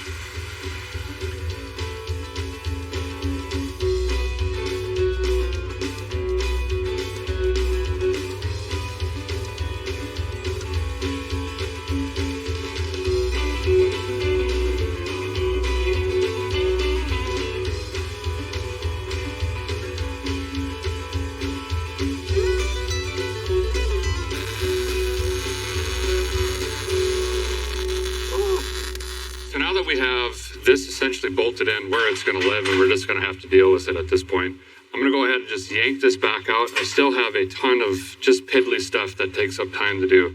Put a starter in, put the sparkulators in, put the oil in. Now that I've tested the accessories and the foam block, I got to build everything out here, get all the pulleys to line up, do all that. I got a different bottom pulley for the blower I got to put back on. And then I got things like, I got to plumb oil lines, I got to drop the distributor in, I need to time it. There's just a lot that needs done.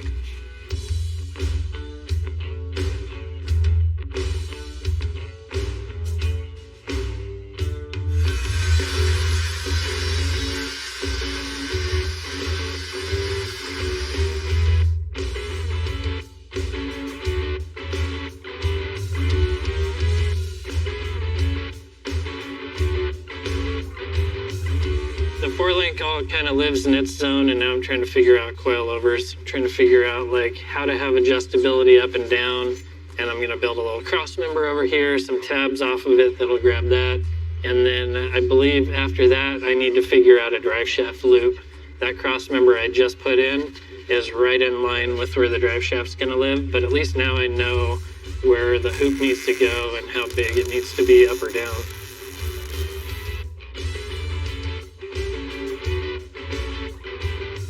The goal today was to get to a spot where we could sort of blow it apart and start painting parts white. And I think this is pretty close. I'm going to do a little bit of fab work for a drive shaft loop, and then I can kind of put a bow on this thing and say it's done.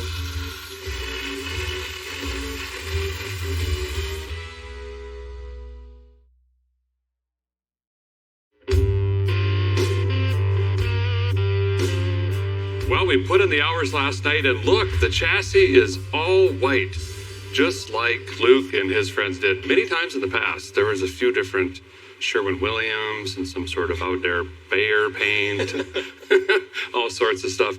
But look, we've spent every minute we've been here repairing, patching, replacing, fixing, welding, boxing this original frame and building this chassis because we all agreed that was kind of the cool thing to do. It's got a lot of history, it's been around, and it's the affordable, realistic way to do it. Now, could we have borrowed the Hot Rod Garage credit card again and bought a Roadster Shop chassis and just rolled that thing in and already had the body and engine in? Yeah, but it's not as cool. It's really expensive. It's not realistic, really. And don't get me wrong, they're really nice chassis, but that's just not what we're about. So now we finally get to do legit assembly and start putting all the pieces back together. One of the things I've got to do here is trim this body to fit back on the car. One of our first challenges was trying to figure out where to put this engine and transmission because remember, the way that Luke had the engine was set way back in here like this, but the exhaust tucked and went under the vehicle. Well, now we've got some really cool side exit headers that kind of complete the look that I want to do with the car. So I'm going to have to trim, and it's going to clean up the look of the body from the side anyway. And then Andy's going to have to figure out how to make different mounts and tie this into the chassis, most likely with some gussets along the A pillar and B pillar. So we're getting ready to grab that thing, walk it over here, and just throw it right back on. The problem is Andy did such a nice job with this cage. It's really tight on the car, so you have to like stretch it and fit it over because the cage follows the body lines. Things are going to happen quickly. It's going to be awesome. Okay, down. How's it going over there? How far are we? It's going good. Okay, if you get your hand out, it might go. Who? You. Yeah, you, yeah. What's wrong with it? We're going to We're go going down. down already? I thought we were going forward. Further. Oh, just fall right in place. Is Travis still There alive? it is. Travis, come in the trunk. Okay. Now back. Up and back. Oh, okay. That's it. That's close enough, I guess.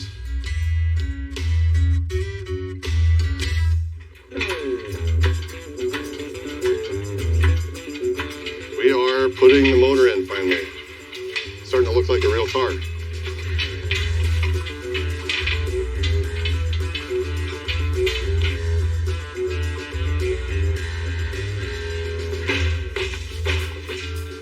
Okay. Easy. Okay. Oh. Yeah, you just need to go look. There you go. I'm out back. I was just going to throw some paint on this, but I think what I'm going to do is actually like put the center chunk in, do the RTV, clean the whole housing, and paint it put together. It'll be less masking and a little bit less work in the long run. So I'll be out here, we'll get that thing in, we'll get axle shafts in it, kind of button this thing up, and then paint the whole thing white all in one shot.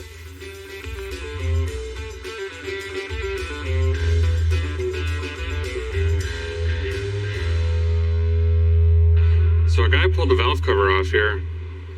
Out of necessity and curiosity, I wanted to see what was inside of this engine. Again, I've had this for years after I got it, and it's just been sitting. It's got comp valve train in it. Looks really nice. It's got the blueprint heads, obviously. It's a roller cam. But we needed one valve cover off to slip that blower manifold in. Otherwise, it sat on the edges of the valve cover. And I'm also going to take advantage of this, setting this to top dead center by watching the valves here operate. So I'm going to hook up a jump box here in a minute, crank it over. We'll watch this valve train move. And once that piston's at top dead center, I'll have my timing marks and I can set this at initial timing and then drop my distributor in. So when we go to fire this thing up eventually, bam, it should light right off. Now is also an excellent time to get any of this dirt and debris. It's been sitting in a barn for years. And I'm gonna dump in my engine oil, slather up all the valve train, good opportunity. That'll be in and we can take off this no oil sticker as well.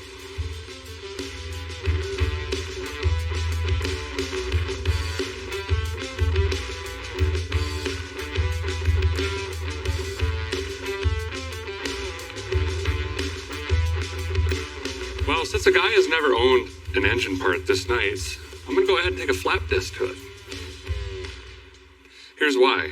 I just went to plop this thing on, and it is not playing nice with the blueprint heads. There's these tabs here over the intake ports, and these are interferencing with the heads. So I've traced out an intake gasket here with a marker. That's our do not enter zone. I've got to come in here and just angle this chunk right here and here on both sides, so hopefully this sits down on that engine. I really don't have a choice. I can't go carve into the heads because then the valve covers will not seal and we'll be blowing oil up everywhere else. So this is going to be terrifying, but fun.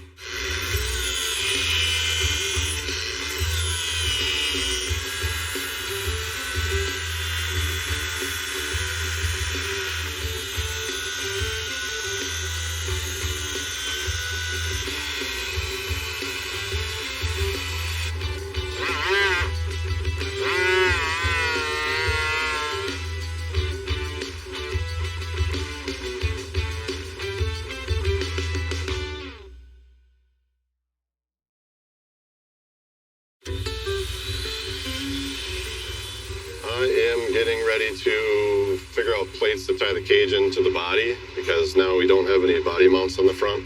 Should do it anyway, because everything kind of just needs to, the body needs to be one with the cage when the cage is tied into the frame like this. So I'm going to go around and make some dimple dyed sheet metal things to tie it in here and around the top of the cage, and then the B pillar back here somewhere.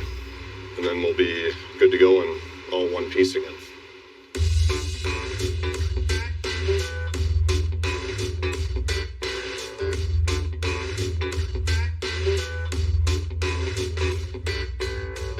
Drive shaft coming in. Coming in hot. That goes through that hole. Right here? Yeah. Oh, okay. And then up to that thing. I was going to say, why did we put that there? But, you know. Oh, thank God it went in. Look at that. That's easy. Just let it hang and I'll go grab the axle and hopefully all these things attach to other things in the right spots. That was cool. We just randomly gave a drive shaft guy some notes yesterday and now we have a drive shaft. We'll find out if it's the right length or not here in a second.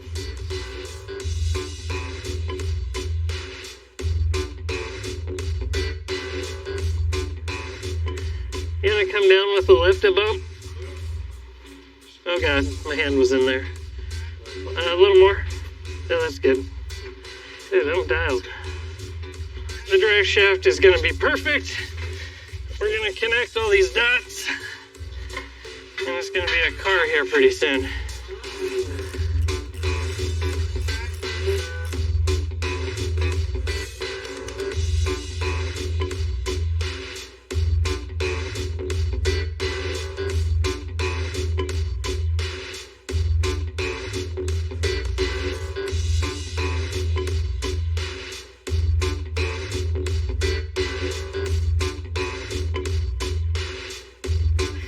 Get a hell yeah? Look at that. Looks like a real thing. It is it's crazy. It just went from a bunch of stuff laying on the ground to a bunch of stuff in a race car.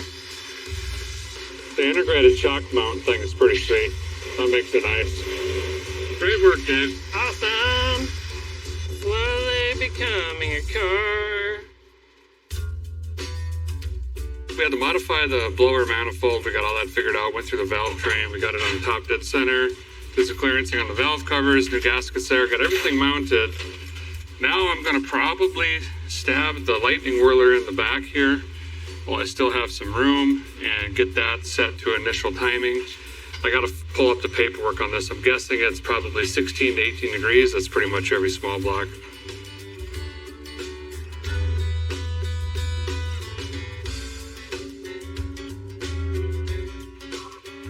After that's done, I'll get the blower belt on after I torque on the case, and then we can find our throttle body and throw that up here. We have a single and a double. Right now we're just going to do a single, but ideally we're going to have two big carbs on here or two snipers or something like that. Fuel injection would be great just because this is going to be at events from West Coast to East Coast, different elevations, different weather. And it'd be really nice just to lean in, hit a button, thing fires up, and you don't have to What's the elevation at the Atlantic Ocean? Yes. And then Pacific Ocean's different? Oh yeah, big time. Okay.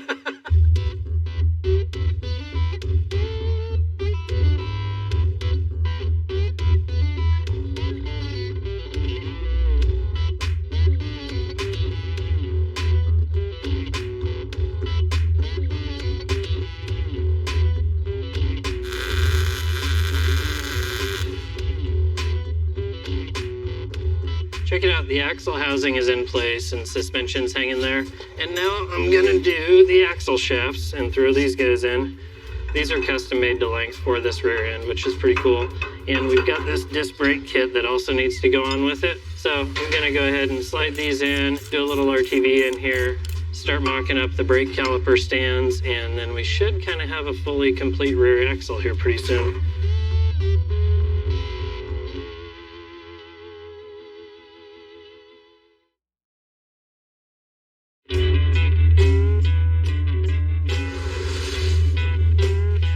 Well, good morning. We're back on the 38 Chevy. We're here in central Minnesota at my friend Andy's place, trying to get this car put back together that he and I started, I don't know, 5 years ago, probably. Not quite sure it's going to run, Andy. Yeah, but it's going to look cool. Today, Dave and I are going to slam together this front end. I'm going to get the control arms put together, get all the hardware in here, spindles on, springs, shocks. He's going to pack bearings. He's going to knock some studs out. We got to convert that for our wheels. And hopefully here shortly, we're going to have it down on the ground and all the paws.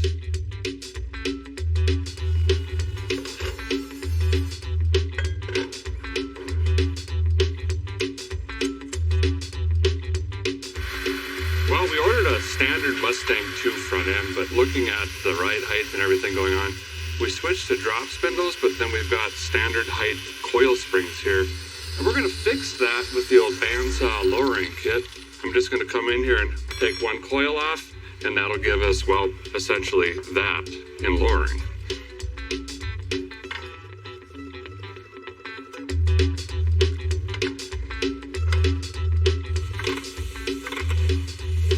Okay, keep going. Keep going. Okay.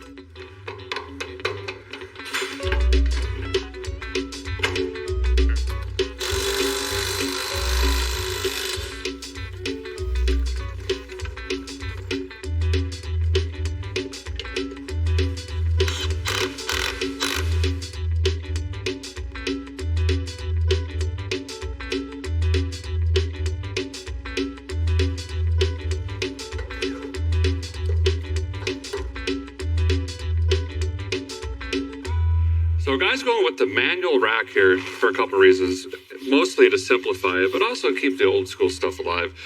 So you'll see here we don't have a power steering pump or anything on the engine, which means we'd have a big traditional honking gearbox and the hydraulic lines and all that. Instead, this is going to take care of it for us. It's just a manual rack. This simply basically goes up and attaches to the steering wheel and you muscle it around. And I say muscle it, but it's really not that bad. This is going to attach right here.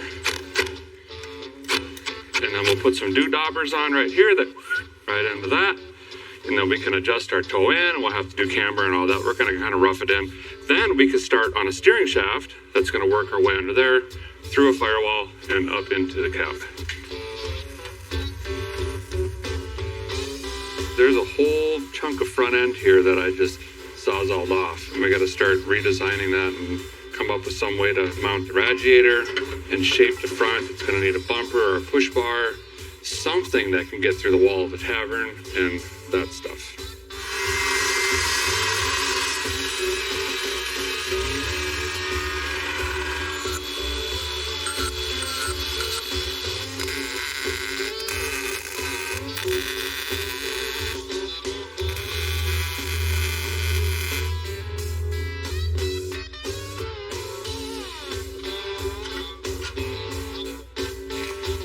Well, it's funny how some of the little things, or things that you would assume would be easier, actually take up more time.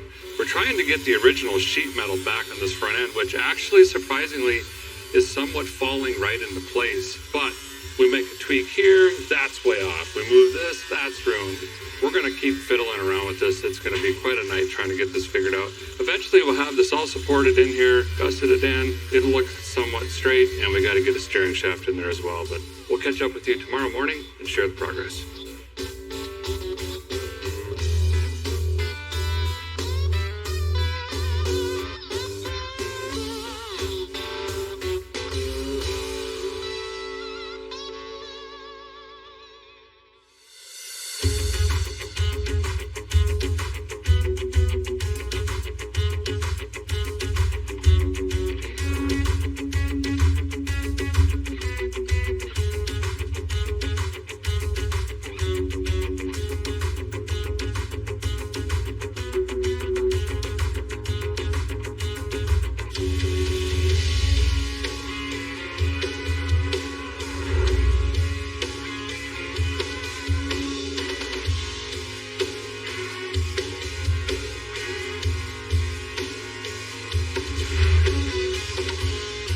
Here is the Hall of Fame 777 1938 Chevy.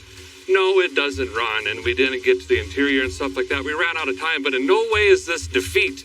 This is incredible, and we did a lot of work thanks to Andy and Dave, the amount of time that we had. I mean, this thing basically is brand new other than the body. Everything was touched. Wild. I was looking through my pictures on my phone, and this thing was blown apart like 2 days ago. This is an early 60s champion dirt track car that was inducted in the Hall of Fame, along with Luke McLean around 2007. And he actually went back and rebuilt it again with his friends and started racing it and winning once again.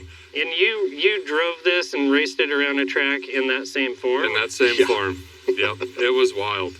So I've been dreaming of this car, how it looks right here for a long time, and this thing was rad. We actually ended up spending 3 full days repairing and patching and adding to the original frame, and basically made a custom chassis on this thing, which I think was really cool. Yeah. I agree. I think doing all this work to the stock frame may have been a lot of hustle, but it's still cool to be able to say that's the original frame. Yeah, absolutely.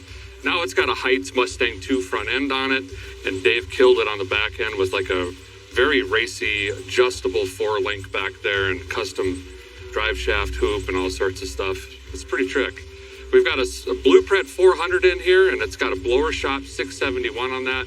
We're going to have some sort of Holley fuel system. I haven't decided if we're going to poke it through the hood or go duals yet. Time will tell on that.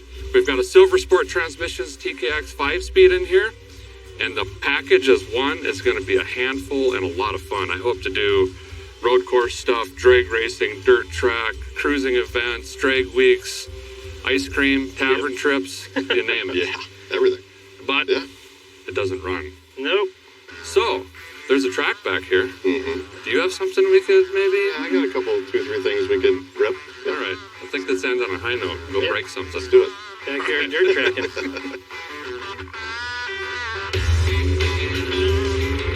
Oh my gosh. This time on Roadworthy Rescues, we're going racing. Oh, jeez. Oh, wow. Oh, that's enough. Oh, pipe it down. Big tree, big tree. That's fine. Oh, God. Oh, little tree. Hold my hand in. Oh, my. All right.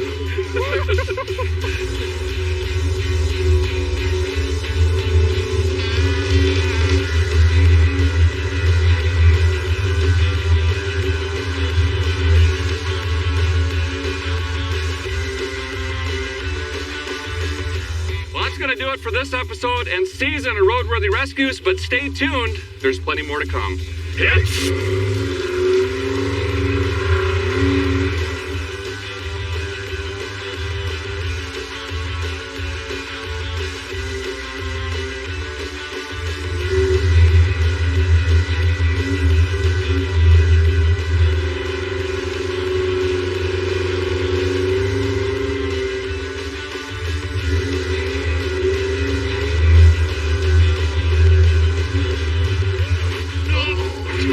Oh, right there, evidently. What are you doing down there?